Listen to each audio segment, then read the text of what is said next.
back, nerds, with another episode of Between Nerds, episode 19. This is episode 19 of At Between Nerds. We're almost at 20. Are we going to do something special for number 20? What do you want to do for number 20? That is going to be our episode on FLCL, also known as Fooly Cooley. Fooly Cooley. Oh, okay. Okay. I don't know. Seems like a milestone to me. It seems pretty big. 6 months almost. We just passed 700 listens. We said we were going to do something big for 1,000. Oh, for 1,000 downloads. To be continued. We'll decide something by next week. Hey guys, welcome to Between Nerds. This is episode 19. We are going to be discussing Neon Genesis Evangelion. My name is Drew Philip Elias. I am here with my co-host, Mr. Aldo Mendez. How's it going, guys? And today we're going to be discussing legendary. We're going to be jumping into. We are going to find some self-introspection in the legendary Studio Gainax production. 1995? 1995. All right, that's where the series starts. But first, a little bit of housekeeping. We'd like to remind all of you guys to use the hashtag nerds for candlelighters. We have no entries besides our girlfriends. And we already made a contract with our girlfriends that we're not going to give them any giveaways. There are 0 entries in the hashtag Nerds for Candlelighters giveaway. If one person were to use it, you are guaranteed to win the giveaway for the month of November. Mm-hmm. And then there's a little surprise at the end for our IG followers. We just are IG, just getting a little bit of traction on that, which is great. Thank you guys. We've been getting suggestions from there as well for the polls. Unfortunately, IG just lets you have like a poll with 2 answers or 2. Yeah, it's only because it's part of your story. It's only up for 24 hours, and then you only get 2 options, and then it doesn't even give you the number of votes. It just doesn't make sense to use, you know. But yes, jumping into Neon Genesis Evangelion. If you were to ask me if the Bible had an anime version of it, this would be it. If the Bible had anime and was like entirely focused on Tokyo, it would be Neon Genesis Evangelion. It was directed by Hideaki Anno. It's a Tatsunoko production. The reason why at the beginning I did mention it was a Studio Gainax production because Studio Gainax is the studio that the creator of Studio Trigger left after the what is it called? The other mecha one. Yeah. Gundam? No. Why can't I think of it? It's Gurren Lagann. Gurren Lagann. There you go. So, it's 26 episodes long, historically confusing. We watched the Netflix adaptation, which also is like the director's cut, which is supposed to give more context to the last 3 episodes. Even then, the last 3 episodes are like, what the fuck? Like, you will definitely need to watch episodes 1 through 20, but no, you won't understand it either way. I mean, it's like I said, like I talked to before, it's like open interpretation at this point. Honestly, they've redone the series so much in movie form, you could just watch the Neon Genesis R² one or the Rebuild series, and you know exactly what's in the main series. Mm-hmm. So, how do you want to jump into this? How do you want to start in all this goddamn mumbo jumbo? Well, let's start. We'll start big and go smaller. So, like, okay, on its surface, like surface level stuff, what is Neon Genesis Evangelion? I would just say just kids not knowing their own path of life, or not knowing their own selves. Yeah, paying too much attention to their outside world instead of like introspect. I would say Neon Genesis Evangelion is about like that preteen angst of not exactly knowing who you are, trying to please everybody, all that shit. But I'd say super superficially, it's just a mecha. It's a mecha anime about trying to save the world from aliens, basically. And like in the very beginning, like our main cast of characters is Mr. Shinji. He's just some angry teenager and his dad doesn't love him, so he's an asshole. Yeah, by the way, dad of the year. Gendo's a dick. Dude, Gendo's a dick. But, and it doesn't explain anything up front either. If this were a regular anime, we'd be given a butt ton of exposition at the very front. And I think it's mostly for, episodes 1 through 10, I want to say. It's just for you to get a feel of what's going on within the action-y shit. Yeah, first. It's all vibes and no exposition. Yeah. Like, it just throws you in it. It's like, there's robots and monsters, and there's teenagers driving said robots. That's it. That's all you gotta fucking know. Until, episode 12 is when they actually start explaining absolutely anything. And they're fighting these so-called angels that are almost like aliens. They're evil alien demons, but then we find out that they're actually driving the demons, and it's a mess. So basically what's happening is we are living in Tokyo in 2015. What's the year on it? It's like 2015, 2018, something like that. And it's just what the world would be post Antarctic ice sheet melting, to the point that, there's a lot of land area that's already gone, because there's a point that the teacher explains, oh, I grew up in this part of Japan, but it's gone because it's all underwater after the second impact. So we know it's it's very 1960s Cold War sci-fi production, because it's almost like trying to explain what would happen if society tried to go on past a nuclear explosion, kind of. Almost something chaotic, something very big, something, whatever it is, atomic explosion or, a mass flood or... But there's a lot of, older anime coming out of, the 70s and 80s, not so much the 90s, that had a lot to do with, these post-nuclear impact kind of scenarios because of what happened to Japan in World War II. So, a lot of the media, even if it doesn't say it explicitly, the symbolism is there of, trying to pick up society after your shit's just demolished.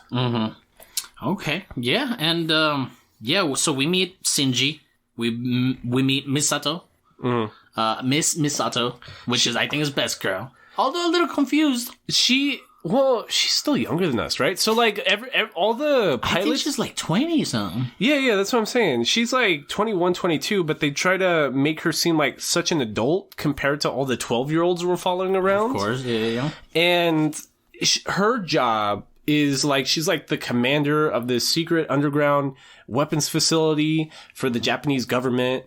And her job is to pick up Shinji and take him to his dad, who's the lead evil scientist director for this organization, creating these giant robots meant to destroy these giant alien angels coming to destroy everything.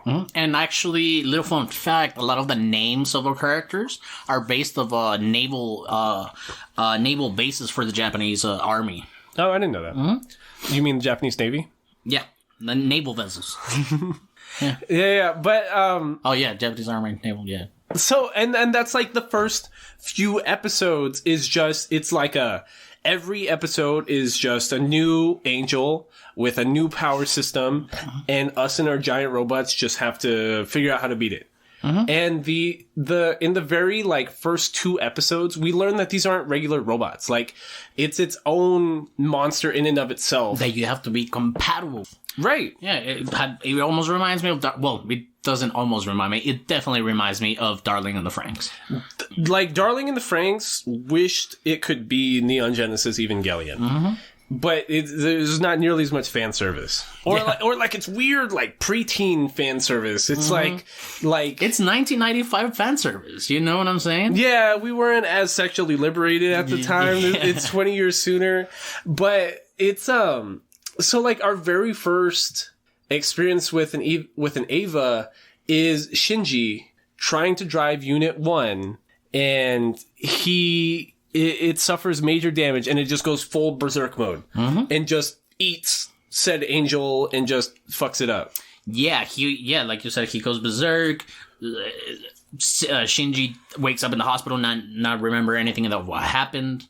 Well, he originally only drove it because Misato takes him to his dad, Gendo, and Gendo's like, yo, I need a pilot for this Ava. Can you do it? And he's like, no, I don't even fucking love you, Dad. You fucking suck. You abandoned me and my mom. So then Gendo rolls out, like, limp hurt Rei Ayanami, this, like, chick with blue hair who's all fucked up and bandaged, and she's all crippled and gonna try to ride this Ava, and that's when Shinji... He's like, no, she's her, let me ride it. Yeah, he feels all guilty. He's like, oh, I'll do it then if you're gonna be like that. A dick again. But there's a lot of concussions in this. Like, there's a lot of people just randomly waking up in the hospital. Like, it's like 10 times everybody wakes up in the hospital. Yeah. From what we know about CTE, like, everyone is suffering major brain damage, which makes the end of the series, like, make a lot more sense. Yeah, absolutely. Where are we here in, like, episode 3? Something like that. Misato, then after, like, the first encounter with an angel. Shinji wakes up. He starts going to school like a regular boy. I don't know why the fuck they doing this, but he meets 2 people, which is Toji and Kensu? Kensuke? I think it's Kensu, no? Kensu? Yeah, Kensu. And Toji, in the battle that Shinji had with that angel previously, his sister died, right? No, so Toji's sister didn't die, but when Unit 1, being piloted by Shinji, went berserk, she got hurt because Unit 1 toppled a bunch of buildings. Okay, yeah, and he resented him. Right. So, like, Toji's first interaction with Shinji is he punches him in the face. Yeah. Because he's like, hey, like, my sister got hurt because you can't drive your giant robot and you suck, so I'm going to punch you in the face. And, like, Misato, feeling bad for Shinji because he wants to be alone and he doesn't have a family unit, she, like, moves him into her apartment and she's gonna be his makeshift caretaker, even though Misato is, like, a young 20-something who just, like, she's a workaholic, but, like, the minute she's off work, she downs, like, a fuck ton of beers and just, like, she's a slob and doesn't know how to cook and... Which is a pattern that we have seen throughout the stuff that we watch. I feel like in Japan, as soon as you're done working, like, it's cool to go have a beer with the boss, you know? As to where in America, like, you wouldn't do that because a professional kind of afraid of being kind of judged by your boss. Yeah. Whereas when over there in Japan, they see it as like, hey, dude, you're, like, out of work. It's like, just go fucking have a beer or something. Maybe it's the workplace culture because they work so much harder on the job. Absolutely. Like, you're... like, we see it in Agretsuko as well. Oh, yeah, you know? Agretsuko, it was exactly like that. Because it's like you're working so hard on the job, like, you're almost expected to want to get just absolutely blitzed afterward. Yeah. As opposed to, like, us, in American culture, we bum around. Yeah, and it's like, you're bumming around all day at work and then you drink? You don't deserve that. Yeah. So, and you're right. So he's back in school every week. They're just, like, introducing new angels, but Shinji has the same problem that what's-his-face from Attack on Titan has. About... Eren? Yeah, Eren, every time he's expected to perform, he just starts crying and bawling. So, every Neon Genesis Evangelion episode, the beginning of said angel fight, is just the whole fucking nerve unit just trying to convince Shinji to nut up and just drive Unit 1. By the way, Nerve is the company that everybody's involved in, you know, like the control. It's like a secret NASA for the Evangelion. Yeah. And they have, like, the whole world's, like, resources to them. Like, they're given special exemption by, like, the council? Yeah, by, like, the world government to just, like, fight these aliens. But what we start seeing early is that the angels exclusively try to attack Tokyo 3, which it's called Tokyo 3 because Tokyo's had to be rebuilt 3 times. So we know something's up, and it's just their entire base is an underground city. Like, when the angel attacks, the whole city is capable of just rolling underground, and that's how it, like, shields itself from said angel. And it's cool. It's cool. You know what I mean? And you were talking early in the week that you missed, like, the old animation. Oh, I love the animation, man. All the details and book pages and in barcodes in the background, and a fan just standing there, in an ashtray just standing there. It's awesome. I just love. I like it. I do like it. And a lot of people, when they complain about like older anime, it's like, oh, well, the FPS isn't there because they were drawing everything by hand. But like the mecha fights look fucking dope. You know what I mean? Everything looks super good. The only thing that like throws me off about like these old 90s animations is that because they were all hand drawn, they were colored in with colored pencil. So like every 90s anime has it's pastel colors. You get what I'm saying? The opaque kind of color, not very vibrant. Yeah. Which I tried watching the first movie of the Rebuild series, and that one has the updated animation. So like the mecha fights look like shit because they 3D modeled the fucking Evas. Yeah, obviously. But the character animations look a lot better because it's not fucking colored pencil, and it's actual like the oranges pop, and I can actually see like the outline of all the characters. But that's like a super minor like nitpick. You get what I'm saying? Like, yeah, I love how they warp like the angles of like them just being fucking angry, and like their head just almost looks warped because of the whole intensity and everything. We see a lot of shots of like Shinji's face being closed in, and it just looks warped because of how fucking intense that moment is. It's a lot of like panic attacks looking scenery. Like it's crazy. It's crazy. I hadn't watched the original series in a while, and it's fun. I had fun watching it. It's fun. Why are we recording 2 days late, Aldo? Because I worked 67 hours last week. That's wild. Yeah. I'm sorry, nerds. But today I just finished watching the movie that we're going to talk about at the end. Well, what I was telling you when I first showed up to your house right now, Neon Genesis. So I've already started watching FLCL, which we're watching this week for episode 20. And FLCL, even though it only came out like 5-7 years later, is so much derived from Neon Genesis Evangelion. Like it's like such like a seamless transition for me to go from this to FLCL, because near the end, Neon Genesis Evangelion tries to get really like internal monologue-y, a lot of like psilocybin, almost self-reflection kind of, almost like 2001 Space Odyssey when he travels through the fifth dimension and everything. It's exactly what it is. It's exactly what it is. Yeah. And but FLCL is like that, but like in spurts, like a little bit. Like it doesn't save it all for the end, like NGE does. It's like little. It's like, cool, we got mechas, we got some sci-fi, and we got aliens. Yeah, but we got little trips in between.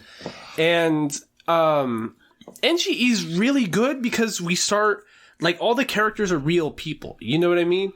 Like, they go into so much detail just exploring everyone's motivations. And at this point, we notice that Shinji doesn't have any motivations. Zero motivations. Yeah, all his motivations are outside of his own decisions, you know? Like the third Angel fight, he's expected to long range rifle an Angel with a super strong AT field. What was it? The something rifle? Yeah, I can't remember what it was called. But so he looks over to Rei Ayanami, who's the positron rifle. Yeah, the positron rifle, which like is hilarious that they had to take the whole country of Japan's energy system to fire this one rifle to break this AT field, which is this magical force field barrier that the Angels have that only the Evas are able to break through. So Rei Ayanami, the girl that he saw all fucked up in episode 1 that was gonna pilot Unit 1, is now piloting Unit 0, which is the like the test model.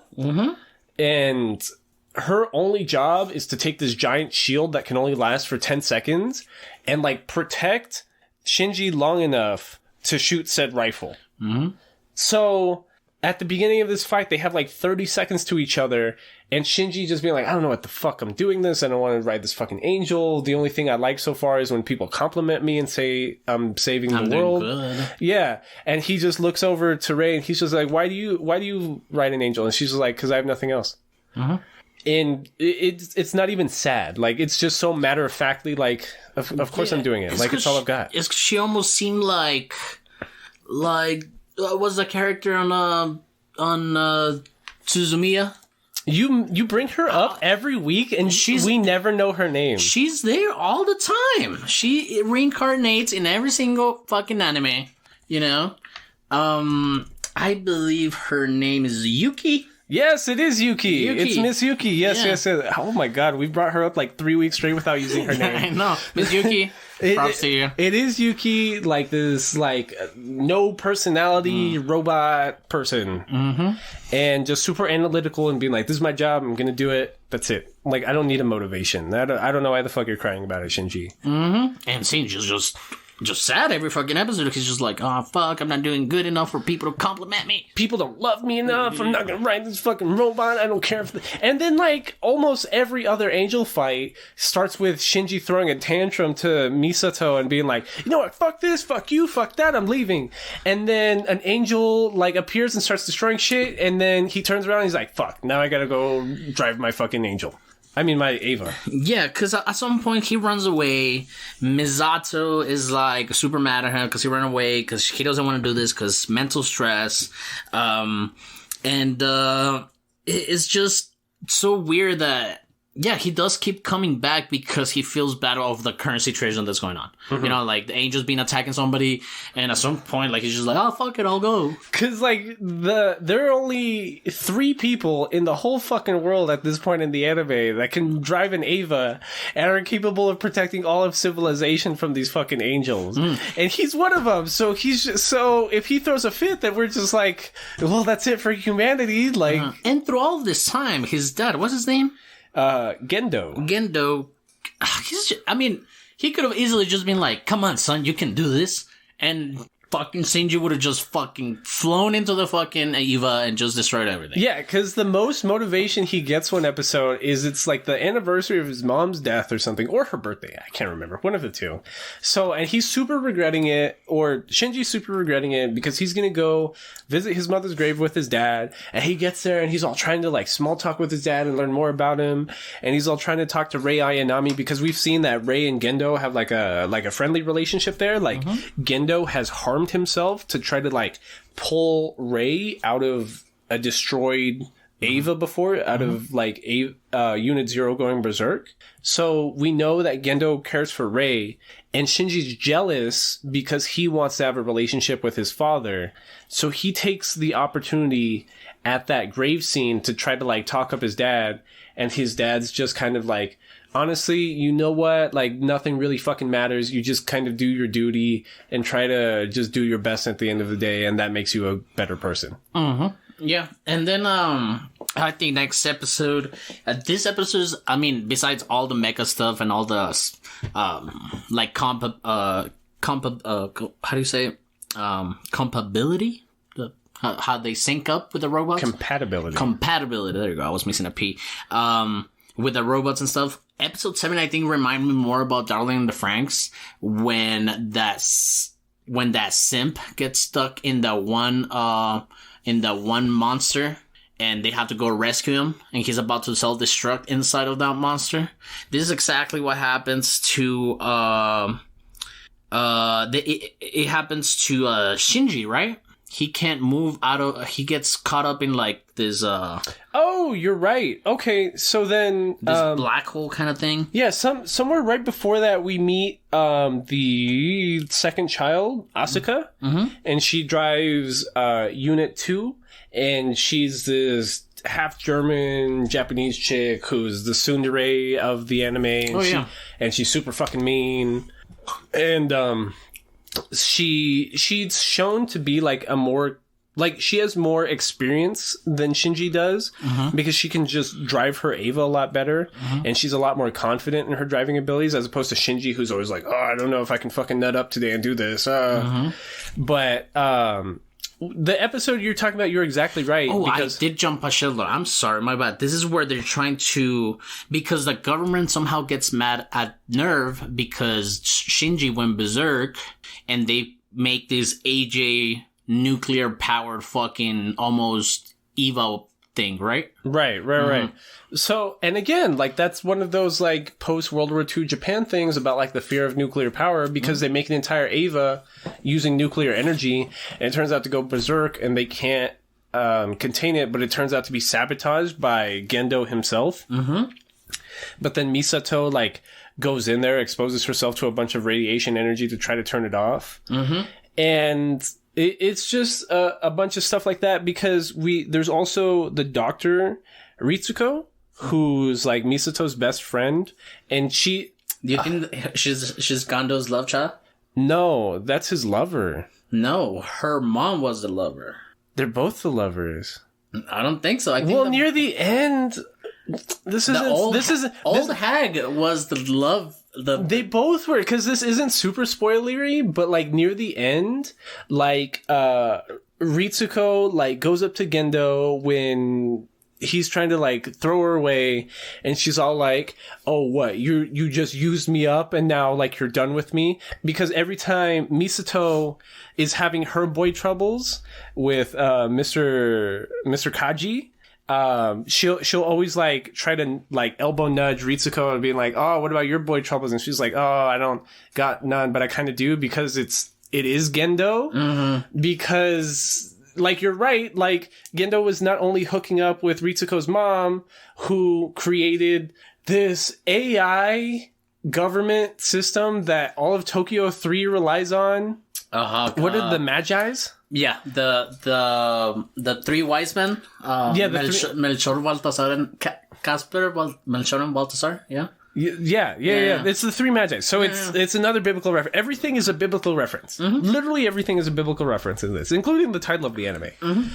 So if we'll explain the title of the anime at the end. So then the reason I'm saying that she might be her daughter is because, not spoiling anything, but towards the end, we see him mouthing something, and she's like, "You're lying." Like, "Blah." You're right. But it's ambiguous, so we both could be right, we both could be wrong. Like, who fucking knows? Because there's even a point later in the anime where Ritsuko's in prison, and then, like, Gendo, like, pulls her out of jail, and Ritsuko, to the guard that's taking her out of her cell, is just like, "What? It's just like him to decide he needs a woman again right now," or like something like that. Like, super, so, oh my god, I don't even know where we're at right now. So it's very crazy. Okay, so anyways, yeah, we see, and I want to mention something about episode 7. I don't know who this guy is, but he's like, this Evangelions is just like any other eccentric woman. I was like, whoa! I was like, that's very 95-ish, man. Like they're all, what he's trying to say is they're all pissy and emotional. Yeah. Like, he's just like, you gotta sweet talk the Evangelions. That's what he was trying to. Yeah, and so they end up making this thing. Misato goes in there trying to turn it off. Again, very 2001 Space Odyssey when he's trying to turn off HAL, which is a computer. Yeah. And we see the changes that had hacked it or something. And yeah, because they wanted to be the only people in the world producing like proper Ava units. Mm-hmm. So they just wanted like to secure their own funding by sabotaging anybody else that were to try to make giant robots. Yeah, like Holland Martin kind of. Yeah. And the same episode that we meet Asuka, the driver of Unit 2, the second child, we meet Mr. Kaji, who I also brought up a little bit, but he's like the fuckboy of the anime, and he is like hands down my least favorite fucking character. I cannot stand Kanji for the life of him. I think he was like that on purpose. He is like that on purpose. Yeah. And it's super fucking annoying because the episode that introduces Asuka, he's there and they're like, he's hitting up on Misato, and we learn that there's a past relationship there, and he's all making fun of her in public, being like, "Oh, or is she still a slob at home?" Like, assuming like, which in conservative Japanese culture, you knowing what a woman is like at home is like a big fucking deal. You get what I'm saying? So him even saying that in a public space is like super fucking disrespectful and like super fucked up. And then he joins the nerve unit, who, like, Misato's the commander here, but with Ritsuko as the lead physician / scientist. Like, their first reintroduction with each other is him also hitting up on her. Like, he just creepily just, like, gets up behind her and just starts groping her a little bit, which is, like, I think that violates, like, a bunch of sexual harassment workplace culture kind of things. Like, But, yeah, it's crazy. It's definitely 95, you know what I'm saying? And when we talk about the fan service, because at the end of every episode, it's like, and come back for next episode for more fan service or something like that. But their fan service is like short shorts or a almost falling off shirt or, you know, things like that. Even like a pan out where like sex is happening over here, but like the camera is like over here. compared to, like, Konosuba, which is winning our poll right now, don't forget to vote. Konosuba is just all fan service all the time. It's so hilarious. But, like, fuck, I don't even know what we're talking about. We're talking about Kaiji, his introduction. We start. What's her name? Asuka enters. She's from Germany, I guess. She gets into the school, and everybody's like simping over her. Yeah. They're just like, oh, I wonder if she likes Japanese boys, but she's foreign, and like, like she matures so fast, and like just simping over her, so crazy. And we know that she is a pilot for Unit 3. Unit 2. Unit 2. Oh, that's right. It's 0, 1, and 2. Yes. 0, 1, and 2. And she's just a cunt. And then, by the way, they explained this that these fucking crazy robots that the entire world is spending money on, their best fucking attack system is like this fucking box cutter kind of looking knife. And they just have to get like super close to the fucking angels. And like, as opposed to like modern mecha, which have like their own energy system, they're all cannons, and they're all connected to, what do they call it, an umbilical cord? They call it like a prenatal cord or something like that. The thing that keeps them charged for my natal cord or something like that, implying, which is more like symbolism sort of stuff, talking about how like the Avas are children, kind of, you know what I mean?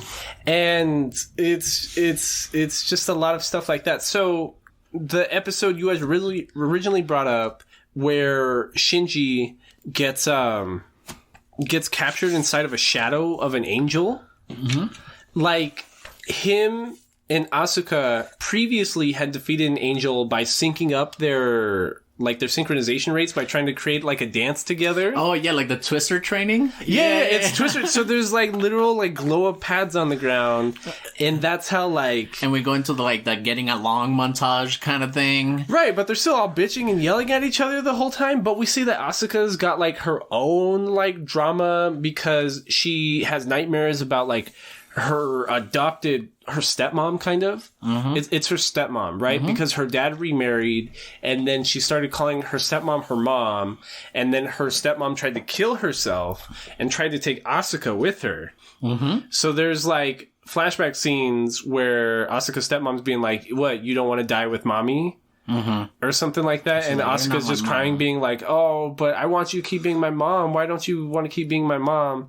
And so like Shinji, honestly, I would say that Neon Genesis Evangelion is about a young boy trying to find like himself through his sexuality, because he sees everything about him trying to connect with other people like through the lens of sexuality. So him trying to get closer to Asuka, by the end of their little training montage together, when she's having a nightmare and lays down next to him, he tries to kiss her.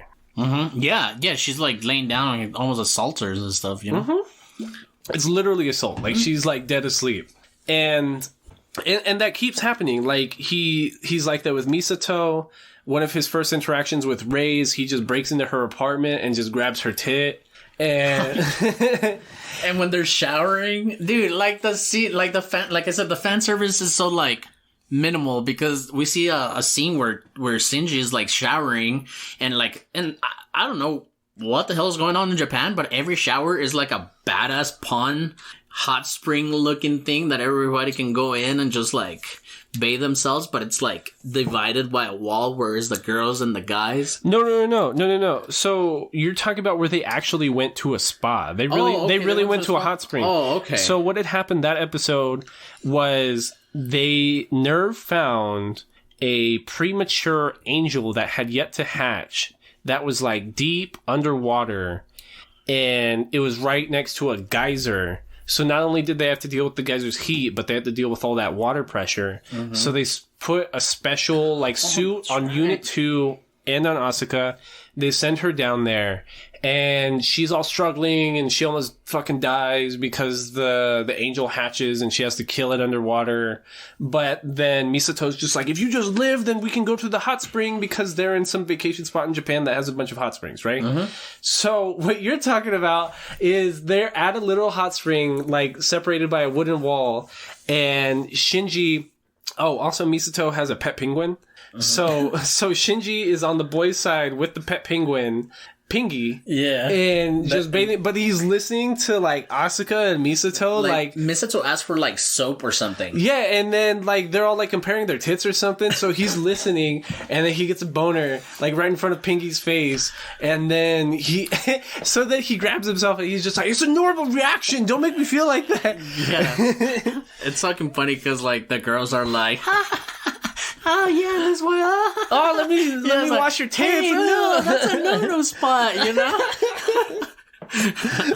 It's looking crazy, and Kaji's kind of like a douche because at some point they're in the elevator, and and like he's like just like comes up to Misato and like kisses her, and right, he's super salty, bro. Yeah. And like, I don't know if by 1990 standards we were supposed to think this guy was cool, but me watching this in 2020, he's super rapey, bro. Like, yeah, because like Misato is his commanding officer, and like he just sees her in an elevator, comes up behind her, and just starts like grabbing her and trying to lift up her skirt. Mm-hmm. She's at work. They are at work at this super important military base, and he just starts like groping on her, and like, what happens that episode is like there's an angel that's trying to like dig underground, and yeah, like the power goes down or some shit like that, and they can't shoot the Evangelions up, so they have to like climb, right, or some shit like that. It reminds me of that JoJo's episode where they're trying to use Hamon to go up like that oil pillar. Oh yeah. So, but instead, this episode is about like Asuka, Rei, and Shinji trying to literally run to Nerve Base, go all the way underground, and like jump into the Evangelions so that they can like manually try to defeat this angel. Which is like spewing acid out of his eye or some shit like that. Yeah, and what we start seeing in every angel fight is the Avas have blood in them. Like they're literal, like as opposed to like oil or something like that, like it's literal like blood, like it's red blood coming out. They have organs and shit. Like when an arm gets ripped off, like the pilots are drenched in LCL, which is we don't know what it is yet, but it's just some kind of nerve fluid. And the point of the fluid is to help them like interact mentally with the Ava. Like they can breathe in said fluid, like it has oxygen exchange, and it's just super freaky. And yeah, like the Avas do not work without a pilot that is compatible with them, but the pilot in it before taking board on the Ava, they take board into this dummy plug. Well, not dummy plug because it's not a dummy plug. It's just pretty much a big capsule that is full with all this liquid, and they put him like into his like its spinal cord of the Ava or some shit like that. Yeah. So like the imagery there is literally what you're talking about. It's spinal fluid almost. Like it's yellow and like, and we know the Avas are like super biological because like not only are they bleeding, and when they go berserk, like their mouths open and they start screaming like a literal animal, but whenever they need to repair said Avas, they're always talking about they need to grow parts. You get what I'm saying? So they're literally in the lab and they're growing pieces, which is also Ritsuko's like role here. Cause I don't like science characters that are all around science characters. You know what I mean? Like Ritsuko is not only like a medical physician, but she's a physicist. She's a computer engineer. I hate characters like that because the real world isn't like that. You need a whole group of people. Yeah. Like that's like 8 different fucking like degrees, PhDs. Yeah. Like no one is that fucking smart. I hate that trope that there's just like some all around. I was watching. Takes me back to like the Godzilla anime where it's just like that one dude that knows Godzilla. Well, I was going to bring up The Boys. Have you seen The Boys? I am not. I don't like it. I hate The Boys. I hate The Boys, but I watched all of season 1 just so that I could be sure I hated it. Too many white people. No, yeah. I'm glad you brought that up because me and you have talked about this before. My biggest issue with The Boys is it's too many white people just talking to each other. Like every colored character, black or brown, like is literally just there to meet like a quota. Like they're not part of the conversation. Anyways, so there is a character in The Boys where they bring this up. It's the Russian dude who's just like this all-around chemist, physicist. Like, he makes bombs, he makes chemicals, he makes drugs. And, like, the main character literally asks him at one point, he's like, so, like, what are you? Like, what did you study? He's like, basically everything. It doesn't matter. And, like, it's that. Mm-hmm. That's scapegoat. It's a scapegoat. You know? It's a scapegoat science person. Mm-hmm. Which, like, anyways. So, Ritsuko is trying to explain all this, and there's episodes with her trying to recreate the Magi supercomputer brain systems, which we find out is just her mom's brain cloned 3 times, because it's all 3 parts of her mom's personality. Like, it's her mom's motherly instinct, it's her as a scientist, and it's her as a woman or something like that. It's sort of like the Triforce again. It's the Triforce again, but then it's also like the 3 wise men that gave baby Jesus like gifts. Mm-hmm. So whatever. So I don't even remember what point I was trying to make with this. It's because it's hard to start making a point of what we're talking about because the anime itself is not making any points yet. Yeah, it's not making it. It's just a kind of like monster of the week kind of thing until like episode 18. Mm-hmm. Because there's even an episode that favors Ritsuko greatly where they're trying to upgrade the Ava systems and how they connect with each other. So they have all the children switch Avas. Switch Avas, and they're trying to like connect with the different Ava systems, but then the angel attacks, that's just microbes. Mm-hmm. And these microbes, but see, and that's one of those other like blending of scientific tropes that I don't like, because not only is it a microbe, but it's a computer virus at the same time. Yeah, it's hacking you and infecting you at the same time. Yeah. So it's infecting biological systems, but it's infecting computers as well. Like the base, like nerve is just like, what the fuck is going on? Yeah. Like it's infecting the Ava, which is a biological system, but then it's infecting the Magi, which is a computer system. And the Tokyo 3 is so run by this AI computer system, Magi system, that by hacking the Magi, you can make the whole city blow up. Mm-hmm. Right? And like no one fucking thought of that ever. Like no one like gave a super command switch to the Magi, being like a locking mechanism. Yeah, like, if they ever go berserk, like we're just fucked. It's like the 2 meter by 2 meter fucking vent in the Death Star. Yeah. It's like, who the fuck thought of that? Yeah. You know? It's just like, that was a super dumb design flaw. Way to go, Ritsuko. Which we know the story in Rogue One. He did it because, it was a plan to obviously do that. But I love that the best Star Wars movie is literally like trying to explain the dumbest part of the original Star Wars. Yeah. Like, don't go anywhere. We thought about this. But yeah, anyways, it's pretty much the same thing. It's like, why wouldn't you put like a anti-locking mechanism to that? And like I said, none of this is making sense. I'm hearing us talk, and we're just explaining to you what's going on because that's all that's happening right now. We have no knowledge of what is under the surface. Mm-hmm. We just know that Gendo's up to something deeper. He's just like this all the time. Yeah, he's just super brooding. Mm-hmm. He's just always he's willing to sacrifice everybody. Like even that episode we're talking about with the microbe angel, like he's like, whatever, destroy everything else, but just recover Unit 1. Mm-hmm. Like, even fuck Shinji, fuck Rei, fuck the other Avas, just recover Unit 1. Unit 1's literally the only thing that matters, like, nothing else is important, even all your lives. Like, the whole base could blow up for all I care as long as I recover Unit 1. Mm-hmm. And then, in episode 15, we go back to what you were mentioning. This is where Shinji kind of, now that he's gotten to know Rei, he's a little less, like, jealous of her because of the relationship she has with his dad. Mm-hmm. So she starts asking us like, "Hey, what is my father like?" And this and that. But like Rei being so robotic, just a robot. She's just like, "Well, I don't know. Just a dude. But we know that she does have like this weird connection obsession with him, because the scene I described where he rescued her from when Unit Zero went berserk, before Shinji was introduced, she kept his glasses from that day.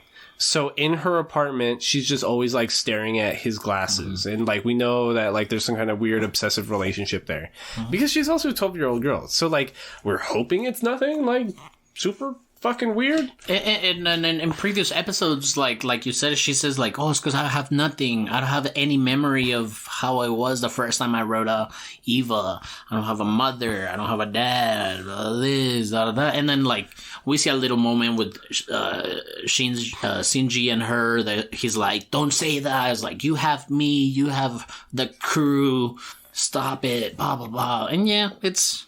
I guess that's for me, I guess it was the first kind of like, finally some character, like, because development for Rei. Because she's just, right. She's like Akame. Yeah, that's exactly right. Because Shinji starts having, like, sexual feelings to like every girl in the show. Like, well, not just girls.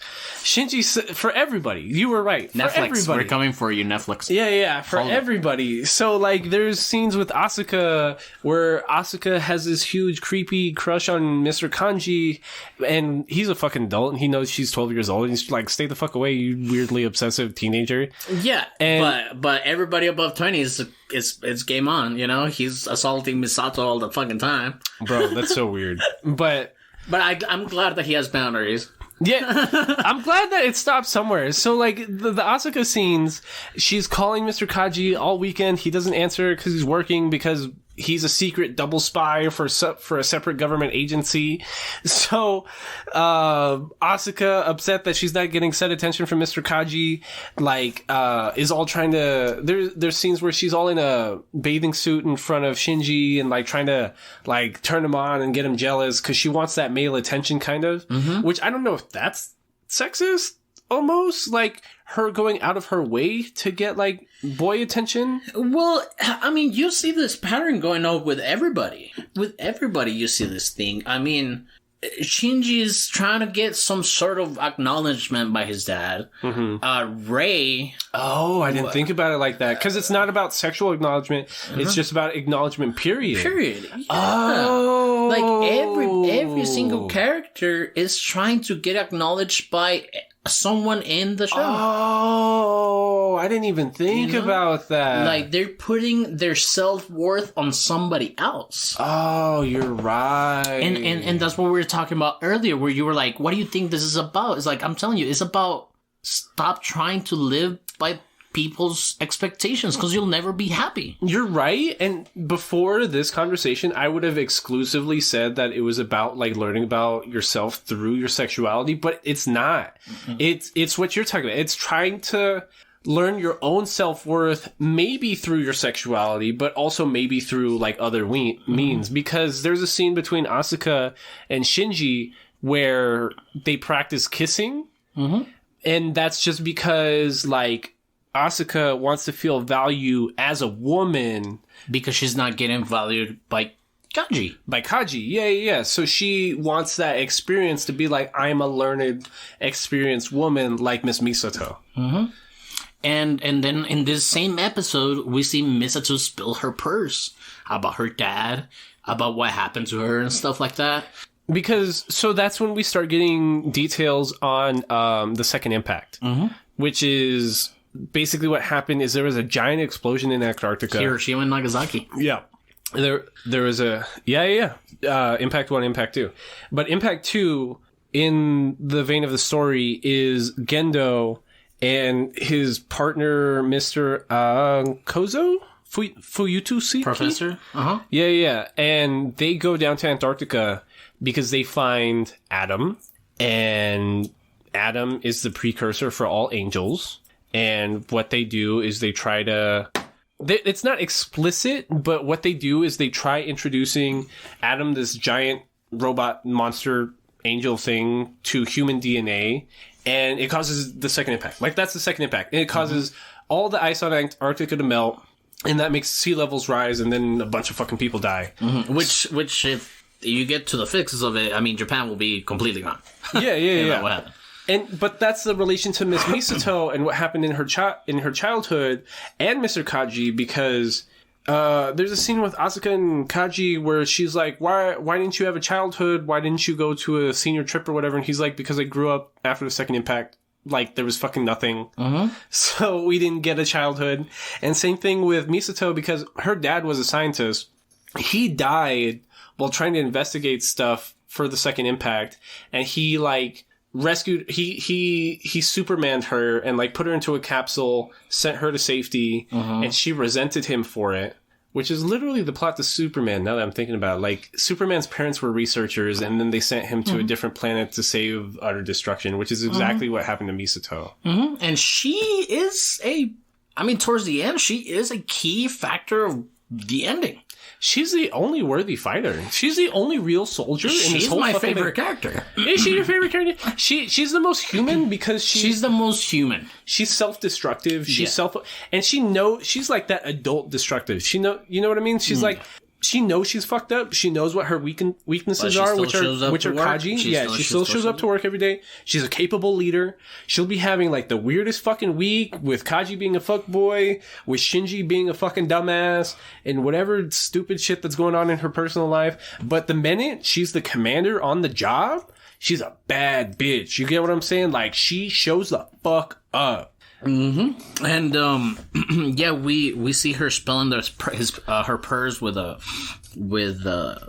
Kaji, what, Kaji, right? Kaji. Asuka, she kisses this guy, and like you said, they didn't even like it. None of them liked it. You know, it was. That's where I found out that it wasn't like about anything kind of sexually, almost. You know, because she didn't like it. He didn't like it. Yeah. I don't know. It was just weird. And at the same time, while they're doing that, there's like a scene with Misato, Ritsuko, and Kaji having after work beers. And Kaji takes Misato home and she's all fucked up.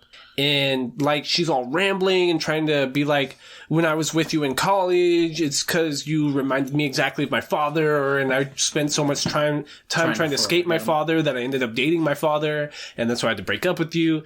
And she won't shut the fuck up, so he just kisses her, but she's super drunk and he's sober, which is kind of date rapey at the same time. So again, Kaji's like a little date rapey.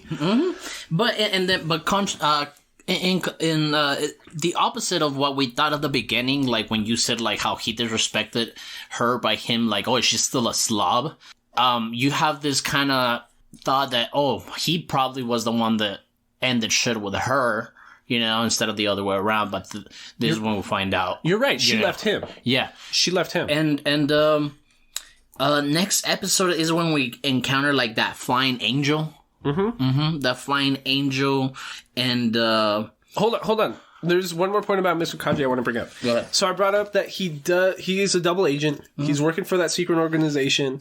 He ends up spilling all the beans to Misato because he ends up going to the basement of the nerve facility, which is the central dogma, the final dogma, something dogma. I think the it's dogma. called. Yeah. So and dogma, in terms of religious sense, means like the first angel. No, right? No. But if you use what a dogma means in sense of religion, it's like a rule to live by.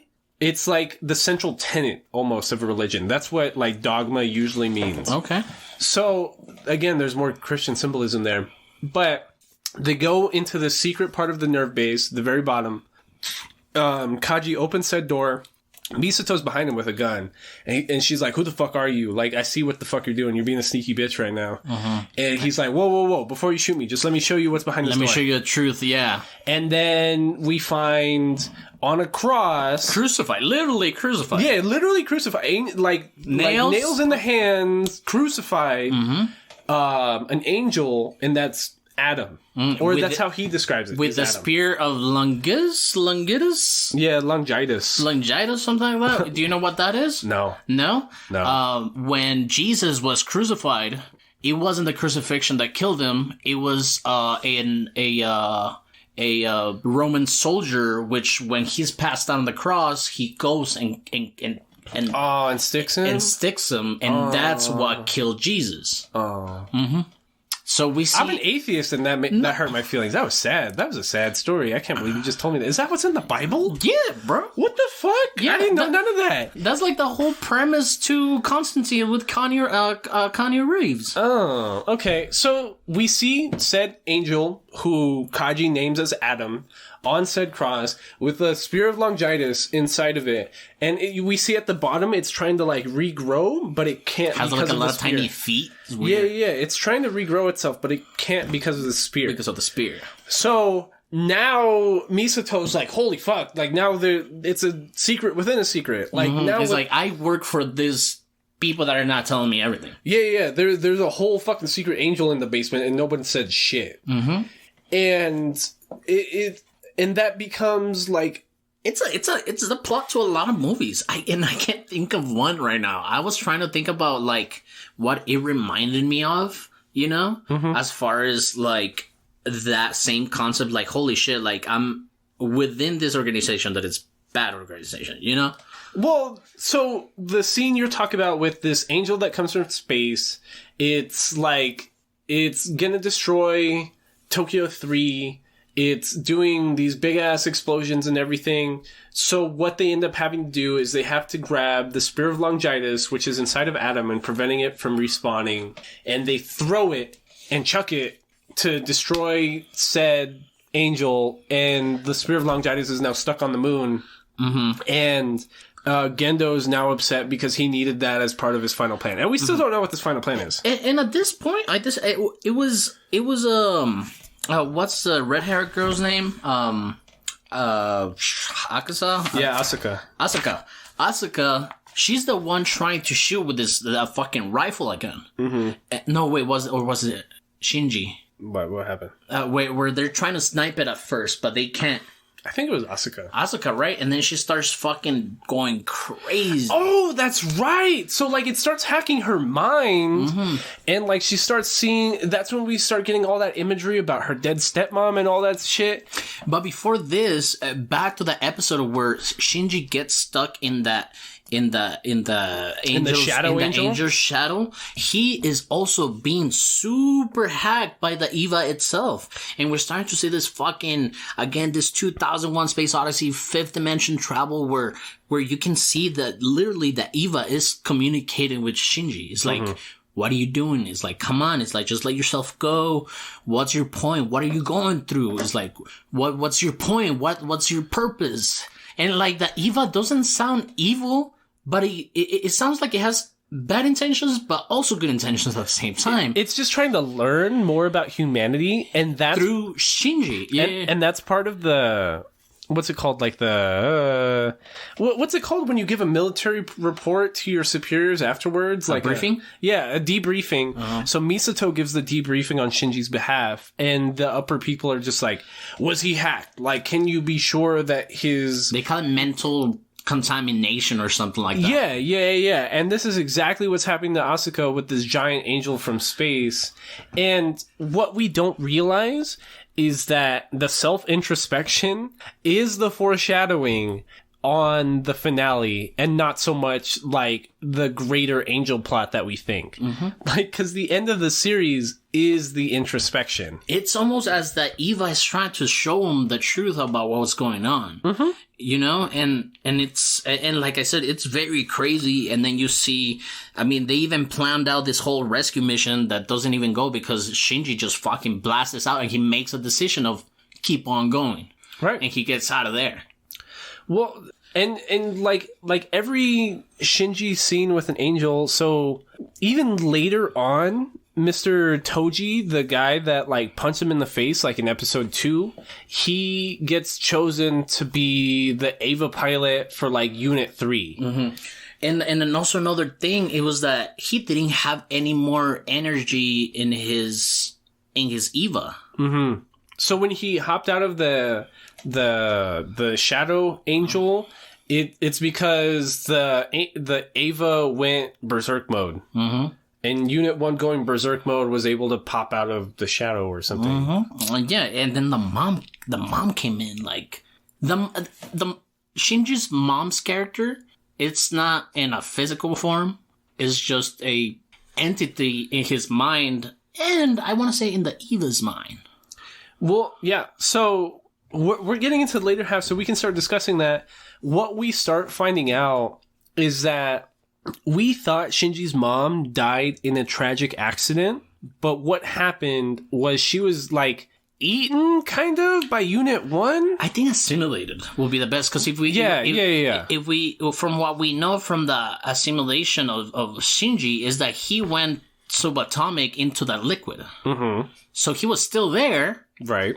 And they could, like, he was pretty much like Shinji's smoothie at this point, and they were gonna rebuild him from that smoothie, but that didn't have to happen because the assimilation didn't happen. He just kind of like spilled out of the Eva. Because we know. So what I'm thinking is because Shinji is so compatible with Unit 2, Unit 1 is because her mom is within the LCL liquid. Right. So, no, you're right, because we know that the Evas have their own personality. And what they start explaining is that the tragic disappearance of Shinji's mom was entirely because she assimilated into Unit 1. Because, honestly, they kind of did it out of order, because we don't learn this until the movie The End of Evangelion. But, not only was Gendo, Shinji's dad, a researcher, but so was his mom. And they were researching the Eva system together, and she supposedly died by a freak accident, but she kind of just assimilated with Unit 1, and that's why Unit 1 always goes berserk whenever Shinji's in trouble, because that's his mom's spirit trying to protect him at all costs. Mm-hmm. Correct. And then after this, what is it, like the second time or third time that he goes berserk? Mm-hmm. They trying to keep him away, and they introduce the dummy loads, because Evas cannot operate without a pilot. Mm-hmm. So we know that Nerve has dummy loads that make the Eva think that there's a pilot in there. Which is just like a fake personality. So what they'll try to do is they'll try to copy like Rei's personality, they'll try to copy Shinji's personality, and put like a dummy spinal cord unit into the Eva to try to trick it. And into then having someone in there. Right. So then, that's what happens when Toji, tries to run Unit 3, is that it goes berserk. And Shinji being like, no, there is a literal person inside of that other Eva. I am not going to destroy it. And that's when Gendo is like, you know what? Unplug him pretty much. Yeah, unplug Shinji, activate the dummy unit, and like make Unit 1 destroy Unit 3. And it's super dick. It's super fucked up, because we see Unit 1 go berserk and just crush this like spinal unit, and Shinji doesn't even know it's Toji. And until like afterwards, when they're pulling like his limp ass body out, and Shinji's pissed. He's like, "What the fuck? You just made me kill like my best friend. What the fuck is happening?" And he had the fucking thought of just going AWOL on Nerve. Yeah, he told Nerve straight up. He's like, "Hey, I'm in this Eva. I'm about to destroy this whole fucking base unless somebody fucking tells me what the fuck is going on." Yeah, as his dad is like, no. He's like, "Shut the fuck up. You made me fucking do this. I'm coming for you." And it's like almost like a treason at this point, you know? Because that's the thing. At the beginning of the series, Shinji doesn't have a family, and that's basically all he wants is to have a family unit. So by the end, he does get a family unit, because it's Asuka who moves in with him and Misato, who's the motherly unit, and then his best friends from school, which includes Toji. Like, if you hurt them, that's like a winner take all kind of thing. Like, you just fucked with my family, bro. Like, he does have a friendship with Toji and the other character, the super nerdy one. I can't really remember his name. He wasn't really in anything. But did you catch, besides all the biblical references, did you catch on what street they always walk on? Which one? 40-40. 40 days and 40 nights. Oh, that's so annoying. Yeah, it's so annoying. One of the original pieces of like mind games NGE tries playing on you is like in episode 2, where they try talking about the hedgehog dilemma. Which kind of describes like the whole series, because the hedgehog dilemma is like, if hedgehogs are pokey, they can't cuddle up and nurture each other, or else they're gonna hurt them. Unless they really want to. Yeah. And that's like, And that's how Shinji is. Well, that's how everyone is in this show, because it's like they can't get too close to each other or they're going to hurt each other, right? And that's like, it's kind of what being in a family is anyways. So, a little bit, like, if your parents didn't fuck you up growing up, I'm not sure you had an active parental system, like... Yeah, man, and yeah, like, pretty much Shinji gets blamed for, like, treason. And it kind of really was treason. Yeah, but then at this point you start seeing the true colors of the dad. The dad is obsessed with something. You know? The dad, all those fucking shots of him having his hands crossed and his fucking glasses glimmering and everything, like, I was just getting pissed off at him, you know? And fuck, I would have wished he would have gone AWOL on the whole thing, you know? Well, and then is Asuka still hurt at this time? I don't even know where we're at. We're all over the place. So, man, the whole... How did he get out of the treason situation? He got out of the treason situation because... they just kind of forgave him? Well, Shinji decides not to pilot the Eva anymore. Like, he's done. This time for sure. Right. He's fucking done. So, Misato tells him that, hey, you're even though you're done, it's like you're gonna be closely monitored. You know, he even gets a call or something, and the government like ends his fucking cell phone call because he's talking to his friend about like the whole thing that happened, and he's just being closely watched at this point. And he's just gonna go about to live a normal life now. But then an angel attacks, so then he's got to jump back into fucking Eva, which is just like every fucking episode in this. But this time, it's with Asuka. She now that she's been tripping, and now she's on her period or something, and she's tripping over her mom. She's trying to remember everything. She's hitting everybody, and there's this angel with like ribbon fucking arms that fucking slice everything, and everybody's getting fucked up. But Shinji is watching this when he gets out of the bunker, because everybody in Tokyo 3 gets put in a bunker when there's an angel attack. So he goes out and he meets Kaji, watering the watermelons. That's right. Yeah. And then Kaji very, very almost like he knows his fate. He's like, this is where I want to be when I die. Right. So Kaji's like, no, you're right. So it's a really important scene because it's Shinji watching Kaji water these watermelons, and Shinji's like, yo, the world's fucking ending. Why are you watering these watermelons? He's like, because this is all I can do. Like, I'm not a fucking Eva pilot. What the fuck am I gonna do? And that's what motivates Shinji this time, being like, oh fuck, like I'm only one of 3 people that can really drive this shit. Like, I have to do it. Like, and Kaji tells him, it's like, hey man, I just want you to think about what the decision you really want to take. He's like, if you don't want to do it, don't do it. If you do want to do it, I don't want you to live with regret. You know? And that's when he just fucking goes back to his daddy. Like, daddy, let me fucking do the thing. Right. Still being a dick. He doesn't even tell him, like, oh, son, I missed you so much. No, fucking put him in the fucking thing and send him over. Yeah, they put him back in Unit 1. They send his ass over there. But there was there's only like one real angel fight where all 3 of the Eva pilots are able to actually like work together in like a really productive manner. And that's with one that's like coming down from space, and it keeps like trying to like bomb things, but the closer it gets, the closer its accuracy gets to Unit 3. And it's that giant like red one with wings. It's just like a big eye. Right? So it's like, when the angel comes down through Earth's atmosphere, it's like molten from all that friction. And Shinji's the one to like grab it until Asuka's able to like stab it in the eye. Yeah, and at this point, they get very close to Adam. The angels get very close to Adam. Like, they're inside HQ. Fucking Shinji pins them into those elevators fucking things. And he's like, Misato fucking throws them out, you know, again. And yeah, it's the first time you see everybody working pretty efficiently. And then, you're right. So then Asuka's all fucked up from not only the fight where her mind got fucked, but from all these subsequent fights, she's in the hospital.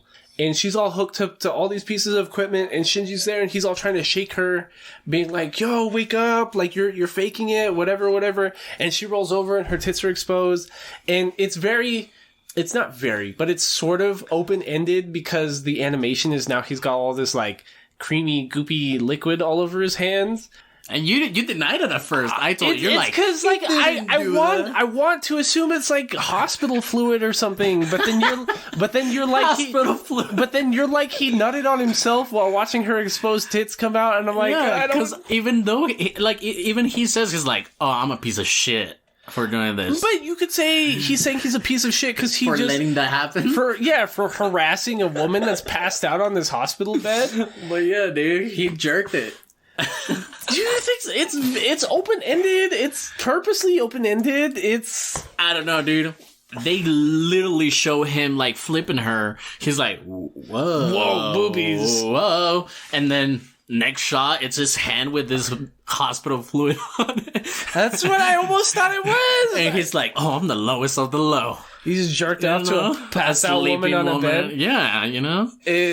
And yeah. That's where that ends. At a certain point, Kaji and Misato has to pin down Kaji. Like, they hook up, and he gives her, like, a secret message in a capsule. And that's the sex scene you're talking about with the fan service, where, like, it just pans away from them actually having sex. Uh-huh. But by, like, 10 minutes later, anime-wise, Misato kills him. But that's because he's a double agent, right? But Kaji knew that she was going to kill him, so that's when he gave her, like, all the secret information on what Nerve is really doing. Mm-hmm. Oh, man. I know it's your least favorite fucking... I mean, it's my least favorite character because of all that rapey stuff. I hate Kaji. But at the end, man, it's so like... Oh, dude, it's like, if it weren't for you, it's like... Yeah. Like Kaji's the one that gave Misato the information that was like, yo, that's not really Adam in the basement. That is Lilith. And we don't even know why this matters until the fucking End of Evangelion movie. But that's actually Lilith in the basement. And then all the Avas are based on Lilith, except for when the second impact happened, and that was Adam. Mm-hmm. And it's just all this stuff starts unraveling, and it's all through Misato and the information she gets from Kaji. And the character Kaoru is introduced around this point. And since Toji is, like, almost dead, and Asuka is almost dead, then the governing body over Nerve brings in this gray-haired boy named Kaoru. And, like, now he's the new pilot of Ava Unit 2, right? So then we see that he has this weird, like, alternate relationship that his priority is not Nerve. It's the people looking over Nerve. Like, he reports to a different governing body. And so he's reporting all of the secret happenings that he sees within Nerve, which upsets Misato, because Misato knows that there's a bunch of different secret layers going on within Nerve. So she's automatically skeptical of Kaoru. And Kaoru right away, like, his connection with Unit 2 is just off the charts. Mm-hmm. You know what I mean? Just, like, without even trying, like, it's just way the fuck up there. Mm-hmm. And we start seeing very quickly how the relationship between Shinji and Kaoru starts developing. And I do want to shit on Netflix, but I kind of don't, because of the whole... Okay, what we end up finding out who Kaoru essentially is, right? Then it shouldn't be homosexual in a way. It is, though. Because it is. Because Kaoru, like, right away, Shinji has, like, this weird, just, like, obsession with Kaoru. Like, the moment he sees him, he's just like, yo, who's this boy? Like, he looks so different. He's so weird. He's so outspoken. Shinji's interest, yes. Shinji is outright interested in Kaoru. But Kaoru's interest... But the whole controversy with... Describe me the controversy with Netflix. Well, the controversy is that there is a point where Kaoru and Shinji are taking a bath together, mm-hmm. but not homosexually, just like in Japan, people take showers together. Mm-hmm. And there is a line in the original in the like in Japanese, if you're listening to it in Japanese and you understand Japanese, Kaoru tells Shinji, "I love you," or something along those lines. Yeah. To where in the Netflix translation and subtitles, he's just like, "I like you," or like "You're cool," or something like that. It's a cop out because I don't know. I think it's a cop-out because it's just Netflix trying not to be controversial, and it takes away from the original meaning, which is like, in the grand scheme of things, it doesn't take away that much because that's not the overall plot, is that Shinji ends up being gay or anything like that. But if you try taking the concept of of getting to know yourself sexually, it takes away from that. If you're trying to take the interpretation that I originally tried to take, which was, you're learning more about yourself as a person through your sexuality. If you take away that point, then you're cheapening the effect of Kaoru's whole character. Because Kaoru's whole character, metaphorically, is just to give the opposite effect of something like Asuka or Rei, and in how he affects Shinji's sexuality, right? And it's not that big of a deal, but the issue with Kaoru, like the episode after he's introduced, is we learn that he has the soul of Adam within him. And this whole time, we thought Adam was that angel that's in the basement of Nerve. But what we find out is that Adam was the angel monster that was in Antarctica that caused the second impact. And through that second impact explosion, that created a human being with Adam's soul, which is Kaoru. So he hijacks Unit 2, goes down to the basement of Nerve, and the whole time, the whole, like, Nerve unit, including Misato and, like, all the science people that work with her, they're like, there's an angel within the facility, because his energy signal comes off as being an angel, right? Which just means that he's derived from Adam. So then he gets down to where we thought Adam was, and he's like, no, this isn't Adam, this is Lilith. And biblically, we know Lilith to be the mother of all demons. And that's the symbolism there. Satan's first wife.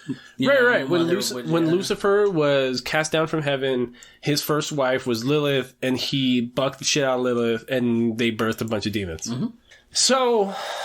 And then and that's where we get like a bunch of exposition that starts trying to tie all this together. So it's Kaoru fighting Shinji in Unit 2, and Kaoru can't control Unit 2, like he can't control Unit 1, like he's controlling Unit 2, because he's like, Unit 1 is derived from Lilith, and me being the soul of Adam can only control units derived from Adam, which are the rest of the Avas and the rest of the angels. And that's when I don't know. So then Kaoru gives Shinji the choice. He's like, you can kill me right now, and like learn more about the truth about Lilith and Adam, or you can kill me and like protect everybody from what they might learn. And that's when like the main series just starts spiraling. Like, it just turns into, like, this big, crazy, just mind fuck from this point forward. And, like most animes, I mean, shit starts unraveling in the last fucking 5 episodes, you know? Yeah, it's crazy. And it goes quick. Like, if you're not paying attention, like we are paying attention to discuss it with you nerds, like, you will miss a bunch of shit. Like, so much. Like, Shinji assimilated with Eva. That's what I was talking about. The Shinji smoothie on the whole thing. He spills out of there. Shinji starts having this communication with his mom, which at this point I believe that she is also within that liquid, you know, or within the Eva. But that's what we end up learning too, because through the conversation with Kaoru, he is able to create his own AT field, which is like the magical barrier that angels can make.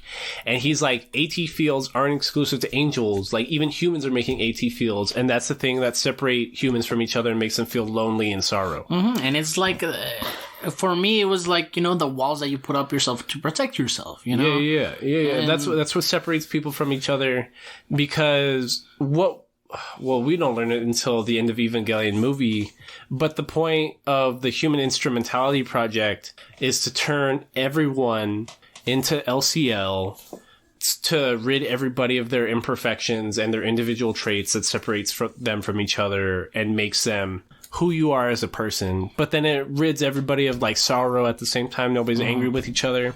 And which, I mean, if you would ask me, it gets rid of the idea of being a human, you know? Yeah, I mean, yeah. It sucks to be a human, you know?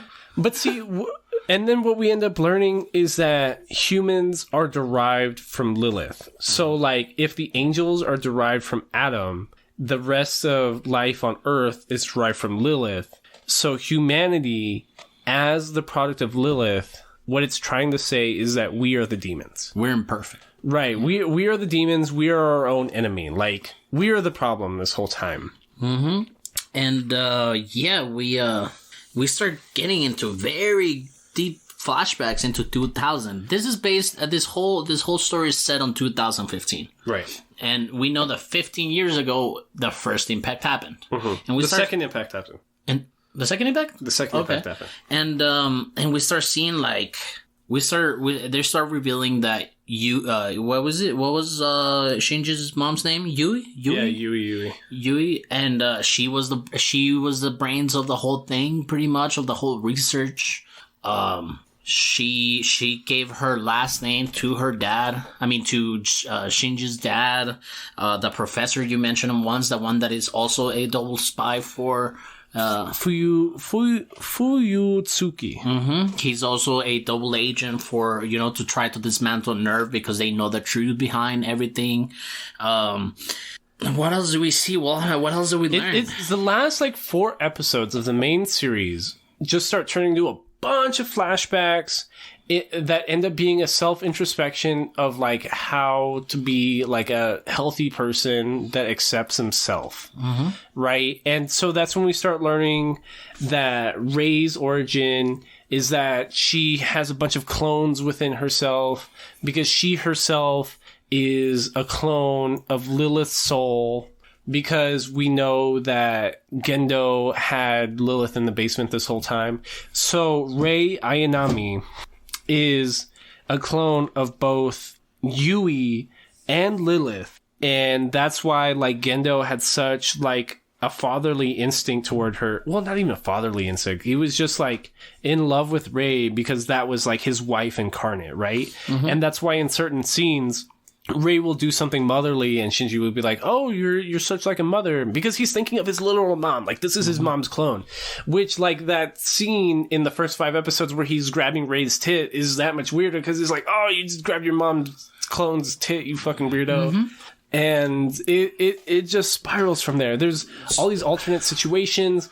The Netflix episodes. I wanna say something about the last episode before. Yeah. We continue to the movie. At this point, all our main characters, Shinji, Akaza. Oh, by the way, Misato, she fucking died. She fucking kissed Shinji. She was about to buck him right there and then. Was that in the movie? That wasn't in the end of the episodes. That was in the movie. That was in the movie. My bad. Okay. Anyways, we see that we know that they are all in their individual Evas, and at this point I think that Rei, because of her connection with Lilith, she is communicating with every single one of them at the same time because she is in everybody's hallucinations. Mm-hmm. She's like, hey dude, it's like, well, she is not in Asuka's because. No, she is. Is she? Yeah, because she's like, you're afraid to be alone. You're this and that. It's like, why do you do this? Why do you do that? And she's doing that to everybody. And that's what I mean. The Netflix, the last few episodes are a stage. It looks like a literal stage. There's overhead lights. There's a double panel screen. Everyone is sitting on a stage. And it's like they're having a conversation with each other about their own insecurities and what it means to be a healthy person, right? They're almost in a support group. Yeah. It's a support group, but it's on a stage. And I think the symbolism there is that if you're on a stage, that means you're acting, right? You're acting how other people want to see you, as opposed to how you really are. Because by the end of these 3-4 episodes, that's just a bunch of just introspective conversations, just talking about your own insecurities. It's Asuka having conversations with herself about how her stepmom died and being like, if you were a better daughter, you could have been there for her. If you were a better pilot, Mr. Kaji would have loved you. It's Shinji being like, if you were a better son, then your dad, Gendo, would have loved you. It's Misato being like, if you were a better daughter, then your dad would have died and you would have been a better daughter of science. It's just being so hard on yourself. It's being super hard on yourself. And it's Shinji having conversations about, like, he's imagining just everyone talking shit about him. It's just, I hate you. I never liked you. Blah, blah, blah. You're a dumb piece of shit. Go fuck yourself. Mm-hmm. But then the very last scene of episode 26 is Shinji realizing on this stage, on this support group, being like, oh, I don't need to act for anybody else. Everybody really did love me for me, and that's why they were always around me. And the very last scene is everyone clapping. Congratulations. Congratulations. Yeah, you just learned something about yourself, and now you're a better person because of it. Like a breakthrough. End of anime. Yeah. End of anime. That's it. Like, we just went from everyone being unconscious from these last few angels and there being a secret coup on this government or organization to, like, just 4 episodes of alternate timelines about what life would have been like without the angels and without the aliens, and just self-introspection on how you need to not be so hard on yourself and be your own person. Mm-hmm. And I really enjoyed watching this and dissecting this for our fellow nerds, because everybody has different interpretations of this anime. Mm-hmm. Just like everybody has their different interpretations of the Bible. Mm-hmm. And I feel that us paying attention to every single aspect of this anime, maybe we missed some, and please let us know. Our email, between nerds podcast at Gmail, tell us what you think about this anime. What did you take on this? But since we are being very, we're paying attention to detail, if we weren't doing this, that's what I would tell you the main point of this anime is. Stop being hard on yourself. Pay attention to the people that love you. Because, it's like a different take on the friends we made along the way thing. Because if Shinji at the beginning didn't have a family, he wasn't appreciative of the friends that he already had made along the way. Right. Because if the conversation he's having within himself is with his mental image of the people he loves, then what it's trying to tell you is that the friends and the people you've, like, interacted with and made along the way, your support system has made you a better person, and you don't need to be insecure about who you are as long as you've made a proper support system that can really prop you up. Mm-hmm. Yeah. Right? Yeah, but there's some people that, I know plenty of people that have thick friends, and I'm very lucky to have found a very good, a fantastic group of friends along the way. I haven't been friends with you as much as I've been friends with Lloyd or with Ricky or with Jacob, but you're a great friend. We've been hanging out for like 3 years, fuck. Yeah, and yeah, it's just, some people are gonna be dicks, but there's some good people out there, and you gotta let them in.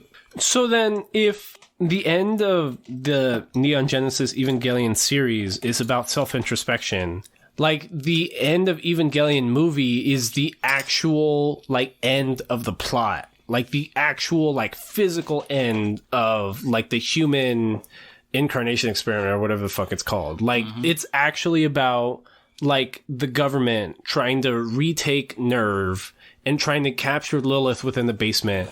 And it's Asuka being sent out into the wilderness in Unit 2.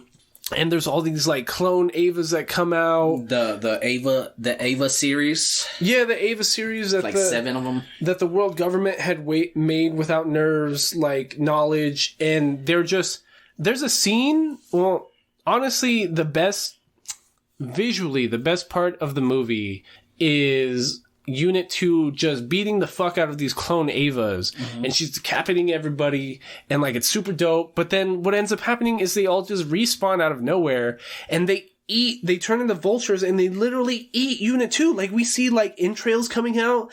We see them literally eating, like, guts and organs and stuff like that.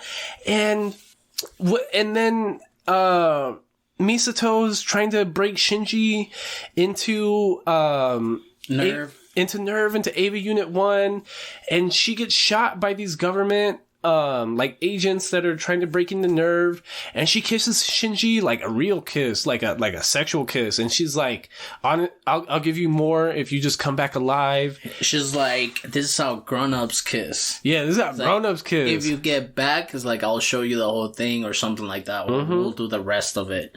And then she dies right there, though. And dude, her death. It's so, because she's thinking about Kaji at the end.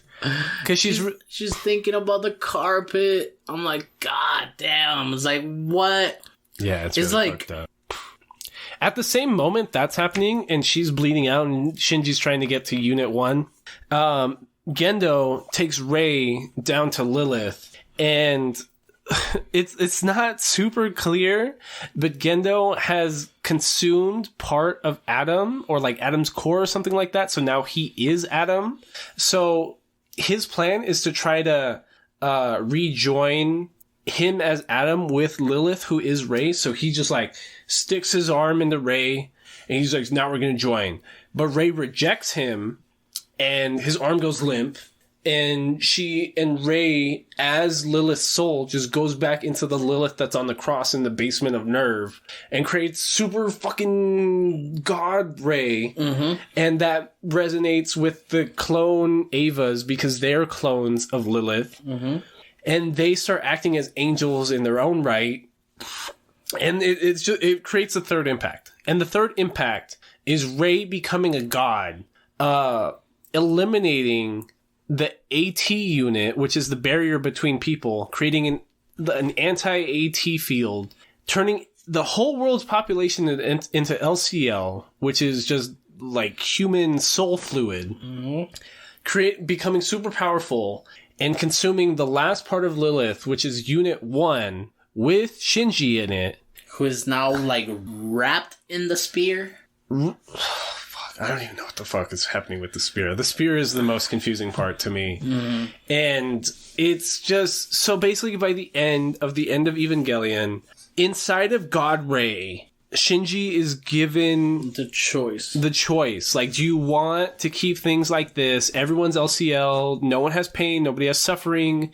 Because it's the whole, like, what would the world be like? Void of sin argument. You know what I mean? Mm-hmm. But people with sin is what makes people people. Mm-hmm.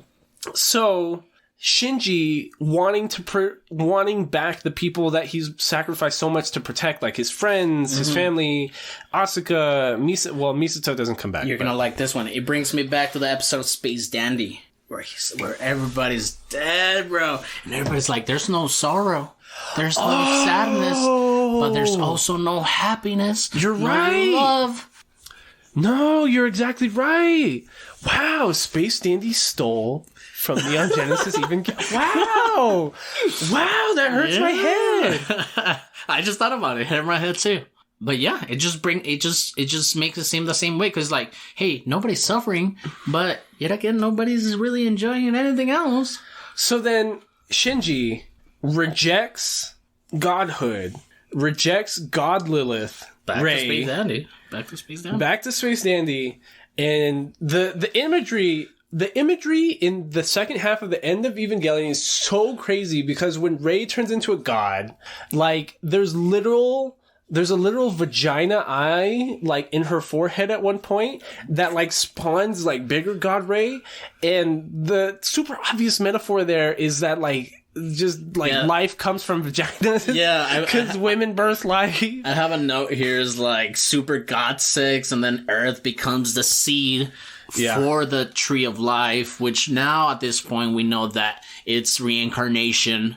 And you mentioned it. You mentioned it the other day. I haven't watched the other versions of the movies in Netflix, but you're saying that they have similar, small differences, which points it to be like kind of like a new reincarnated world. Right. So I watched the first two movies of the Rebirth series, and they were the exact same as the fucking show, except for minor differences.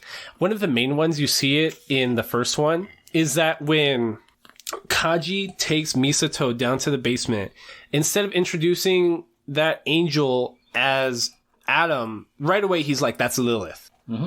And it's stuff like that. Like the little reveals, like people already know. You know what I mean? And that's not explained exactly because as far as the Rebirth movies are concerned, that takes away like a really big like reveal that's already Lilith, right?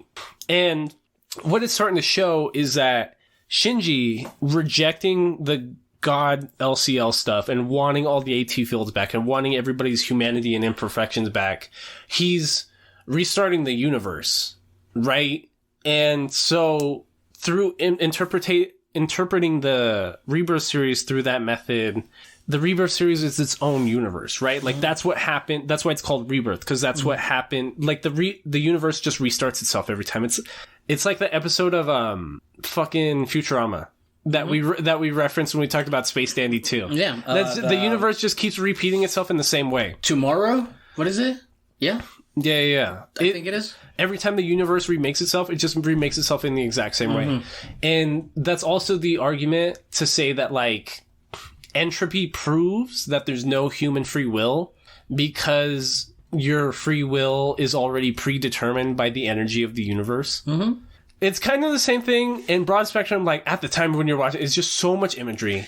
It's just so giant. It's just giant. It's so much T-posing. Dude, everything's across. I got tired of T-posing by the end. Like it's a million fucking. I had to stop writing notebook notes and starting to go into my phone because after episode 18 is just so much information. It's so much. It's just like so much and imagery and fucking badass animations.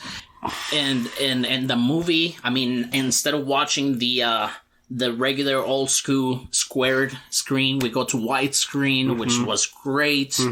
But man, I liked it. I enjoyed it. It's so good. The End of Evangelion as a movie is so good. It's so like because the first half is just Asuka just fighting the clone Avas, right? And then the second half is just all just fucking god imagery, which is like even crazier. Like just like I just drinking White Claws and watching fucking anime. I was like, whoa, what the fuck is going on? This shit's so fucking wild.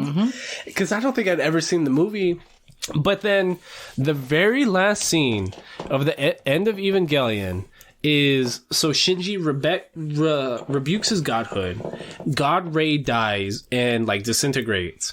The world is reborn as a sea of blood, and Asuka is respawned like next to him, and Shinji like tries to choke her out. And this was in his hallucinations from the first at the end of assimilation. At the end of the series, there was a long period where he imagined choking out Asuka because that was like, I interpreted it as being, she's the source of his insecurities. Her is the tsundere. I was about to say. Yeah? I was about to say.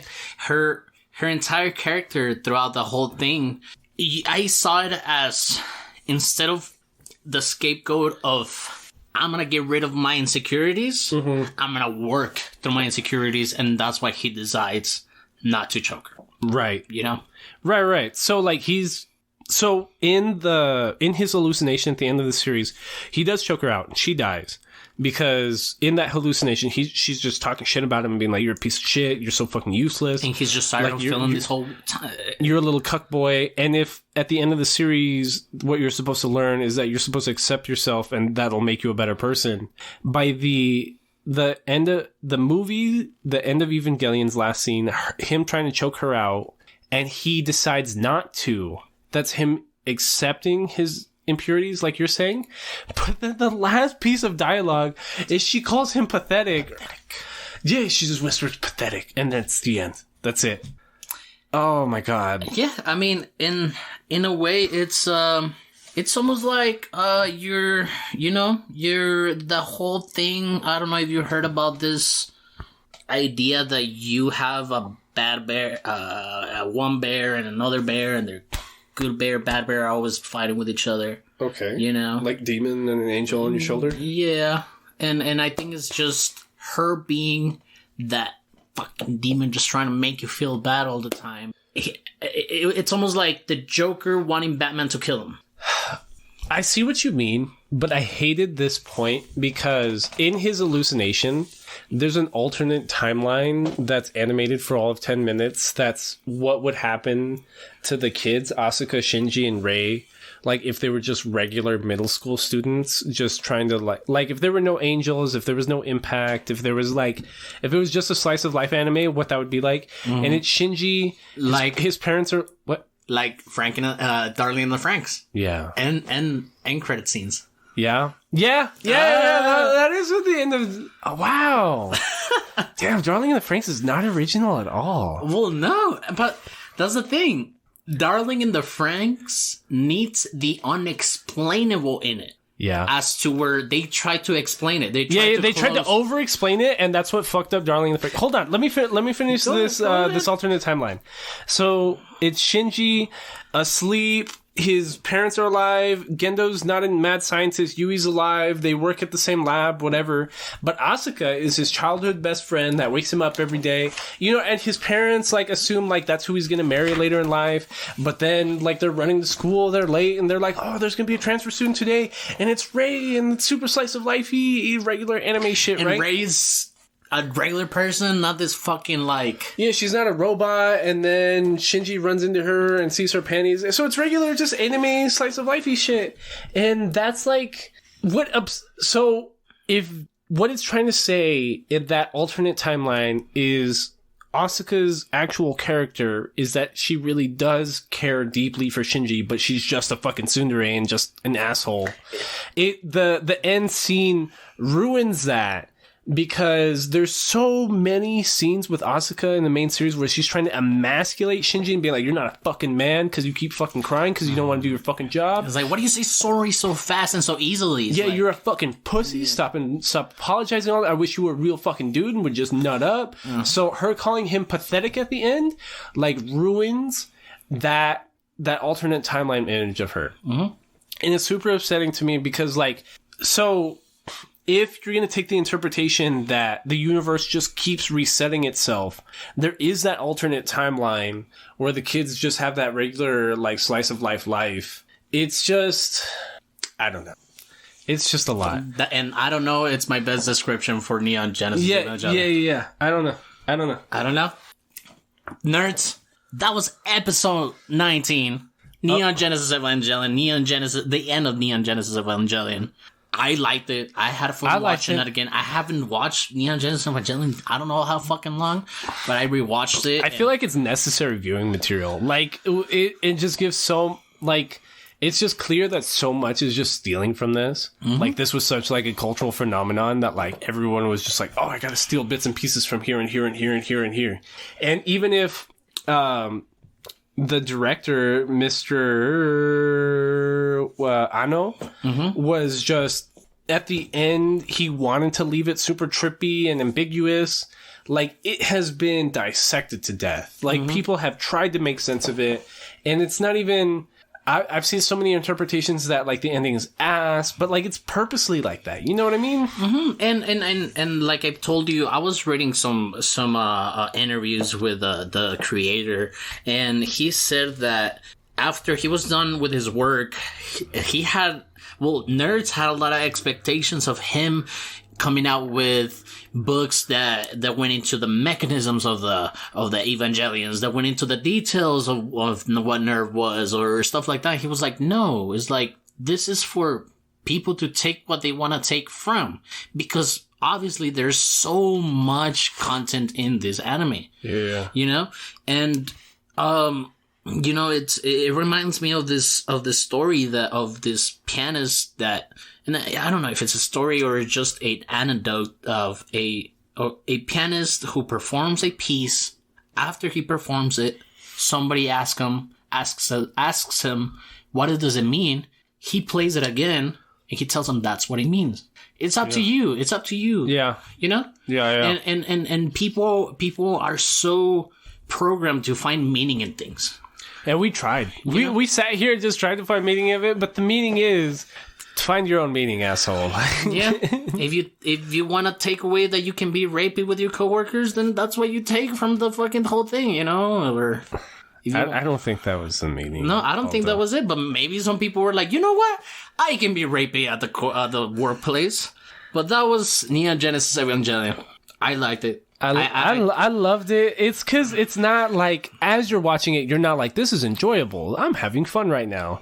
But like talking about it like we do in this format, like discussing it, thinking about it for that extra 2-3 days. Bringing like in just Space Dandy into it. Yeah, just sitting on it, you're like, wow. Like it's one of those things where like, you know, when you, especially in the movie theater setting, because it's all dark and like fully immersive, when you watch like a really good movie, you come out of it thinking like you have a whole new perspective on life kind of thing. You're just like, whoa.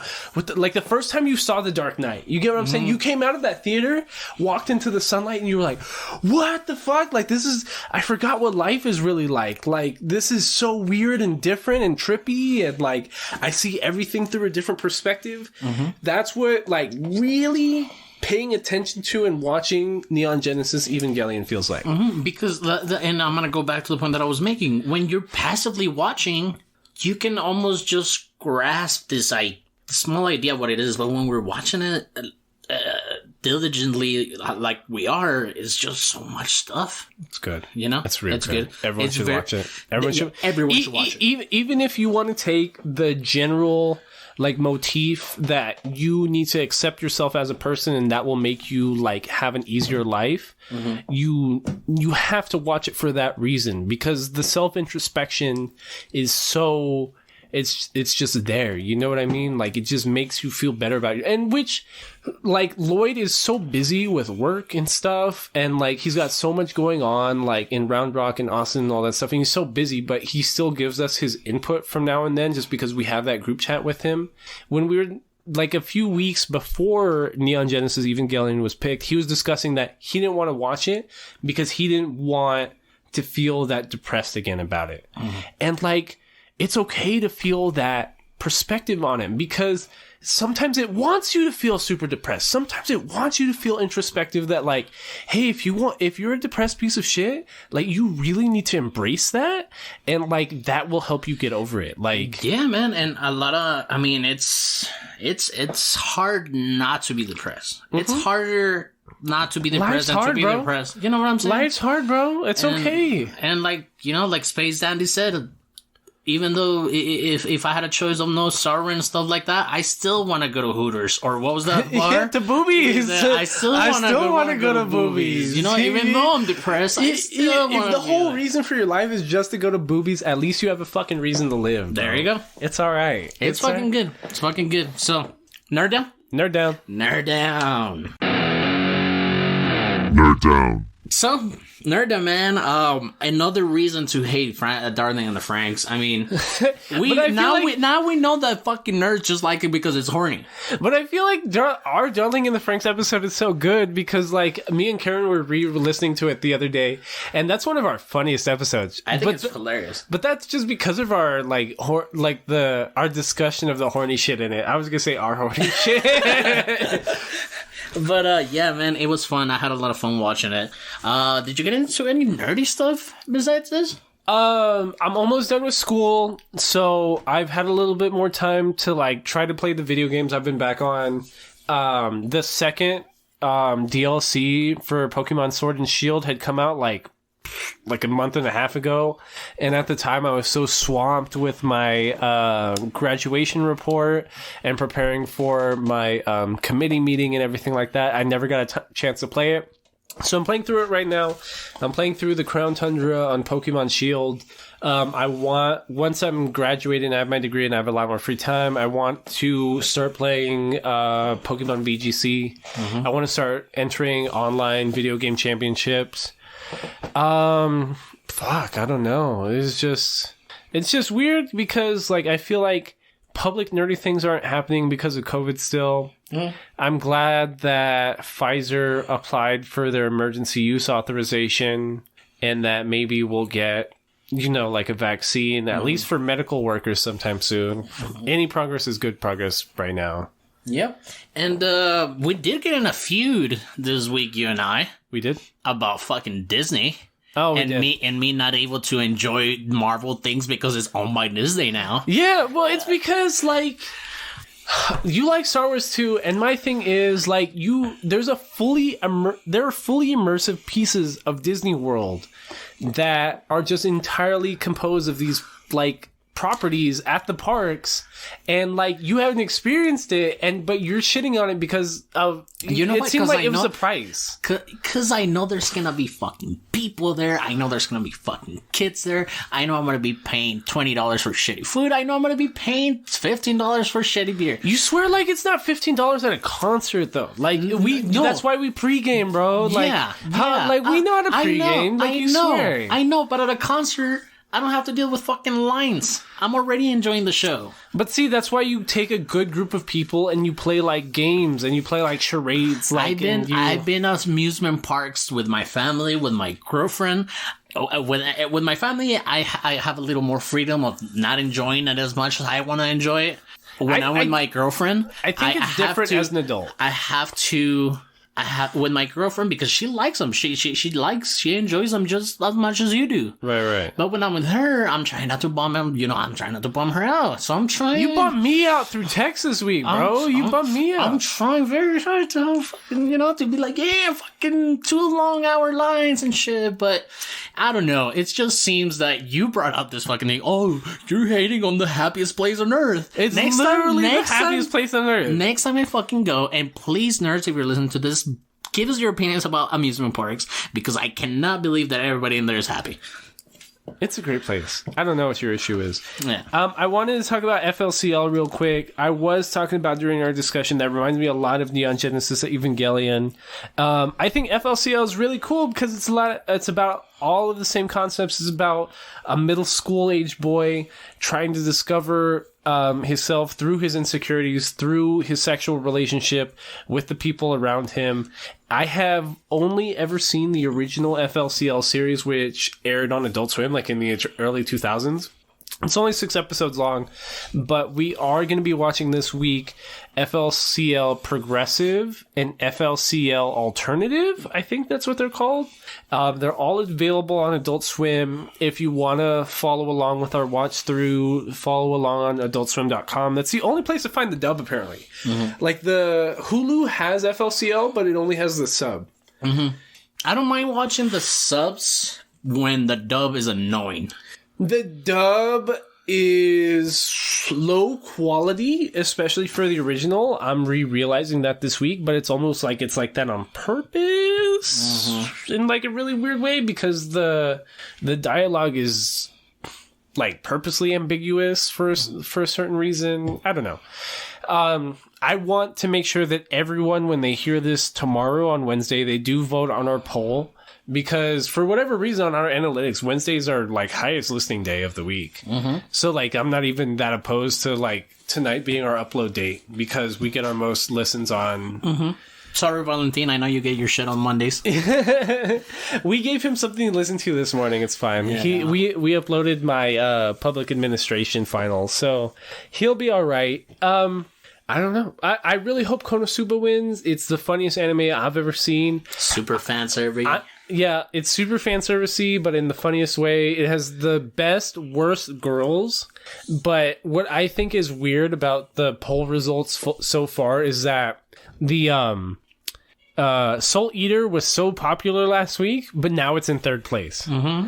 Like, nerds just, like, forget what they obsessed over last week and then automatically jump on something new. Like, now it's, like, Tokyo Ghoul and fucking Konosuba. Isn't that everybody's watch list? Don't you put, like, 100 fucking things on your watch list and then decide to watch something else? You know what I was thinking about on my drive over here? I cannot believe that we are about to record episode 20 on Sunday.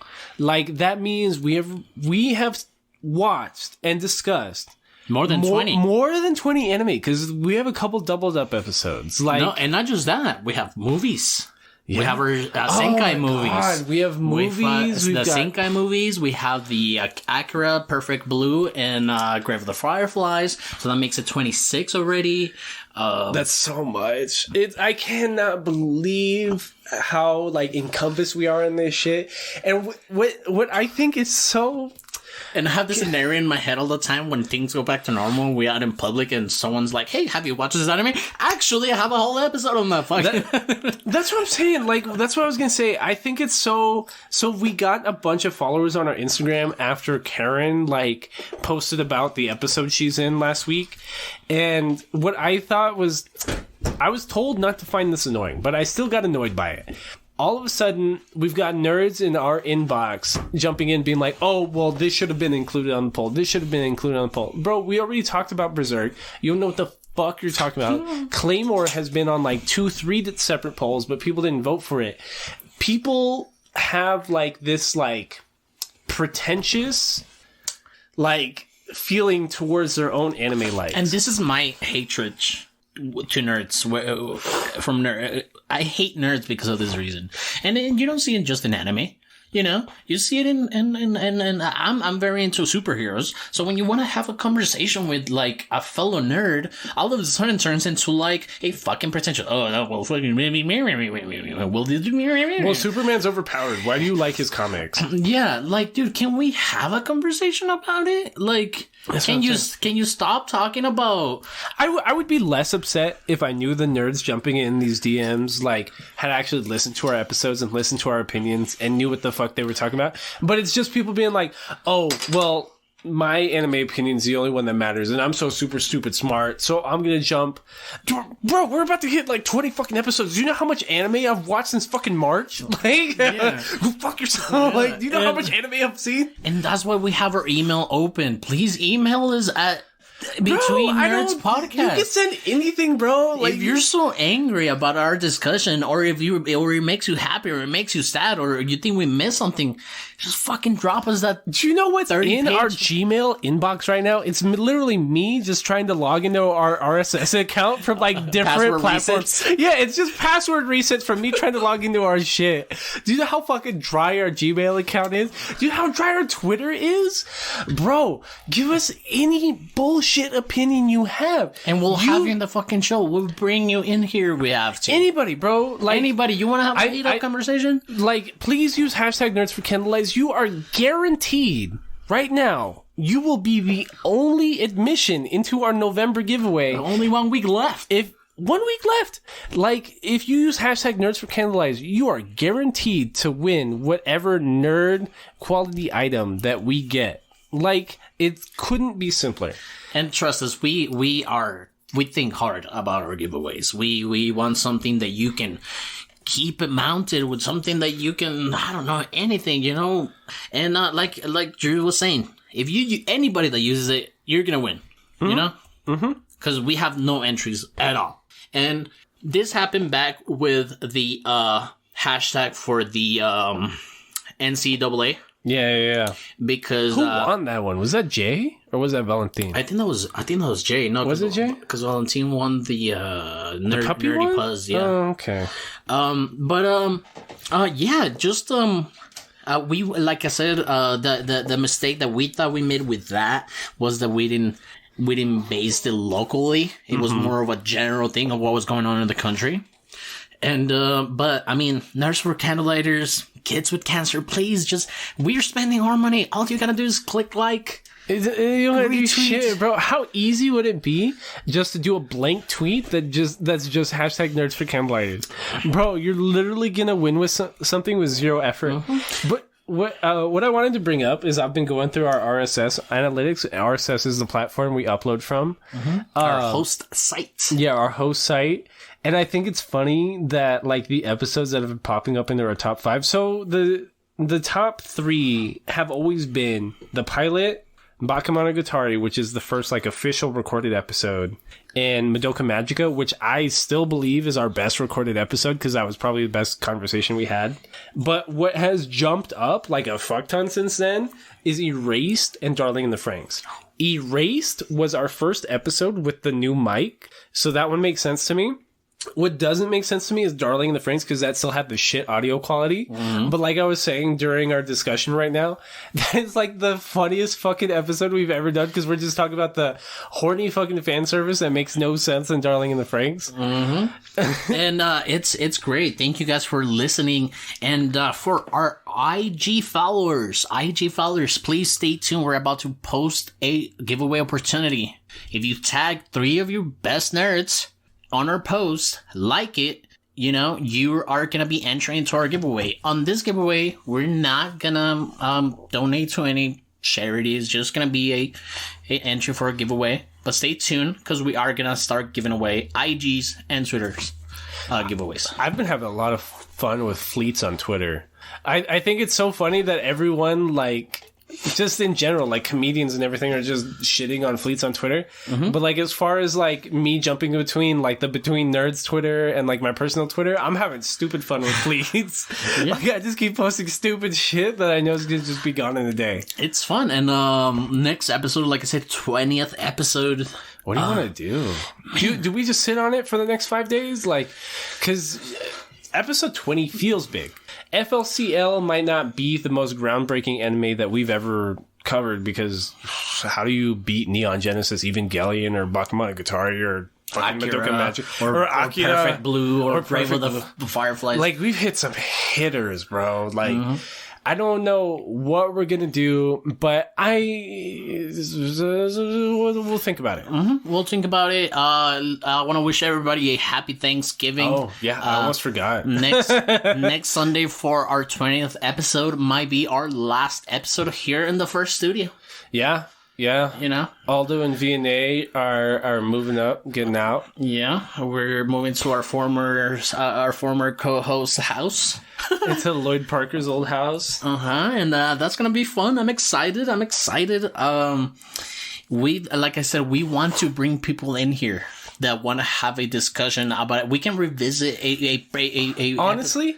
I want to put this right here at the end, because, like, just based on the analytics, there's only like 3 or 4 listeners, like, over a 3-week period that will listen to the end of an episode. So anybody right now that is listening to this, tweet at Between Nerds.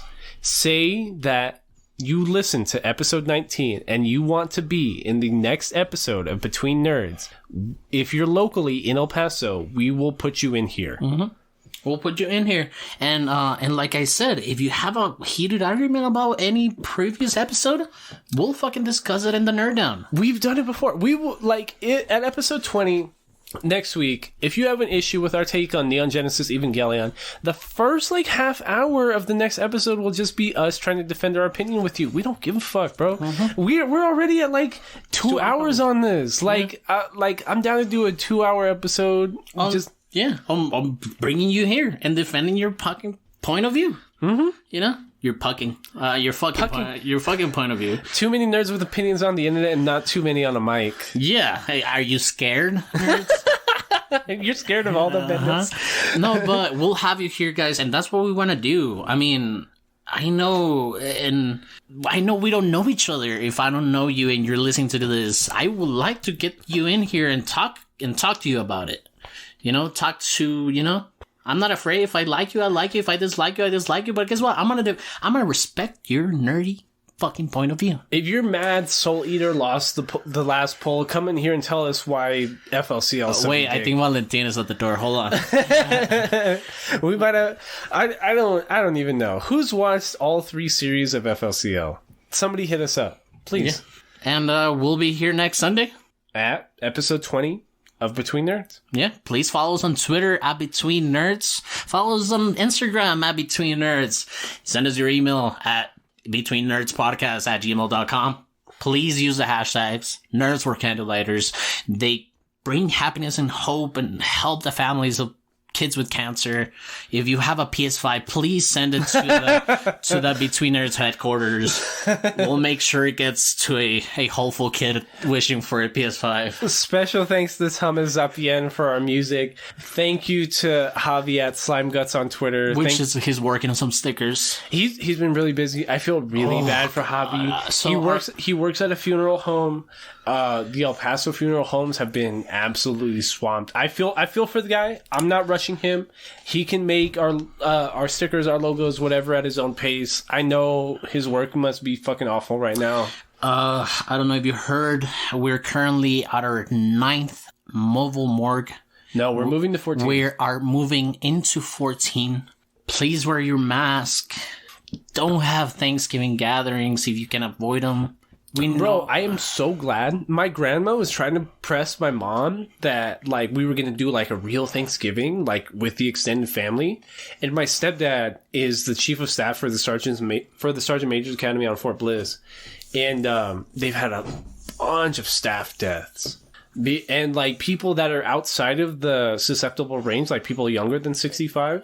So, and, like, he was the one that convinced my mom, like, bro, like, we can't have my 82-year-old grandmother at fucking Thanksgiving. Like, it's just, and I'm so glad. Like, I would have, because I'm at the age where, like, I just do everything my mom says. You know what I mean? Like, I show up to whatever family gathering she fucking says. I don't ask questions anymore. You get what I'm saying? Like, I'm not some moody teenager. I'm the capable adult son that does whatever the fuck my mom tells me. And, like, I was going to show up to Thanksgiving, but I was not comfortable with my 82-year-old grandmother being there. And, like, yeah, please be responsible. Just wear your mask, stay away from each other. We all love you, and from the team here at Between Nerds and from Lloyd as well, we wish you a happy Thanksgiving. Eat some good food. And that's it, guys. Thank you very much for listening. Ham is better than turkey. This has been Between Nerds.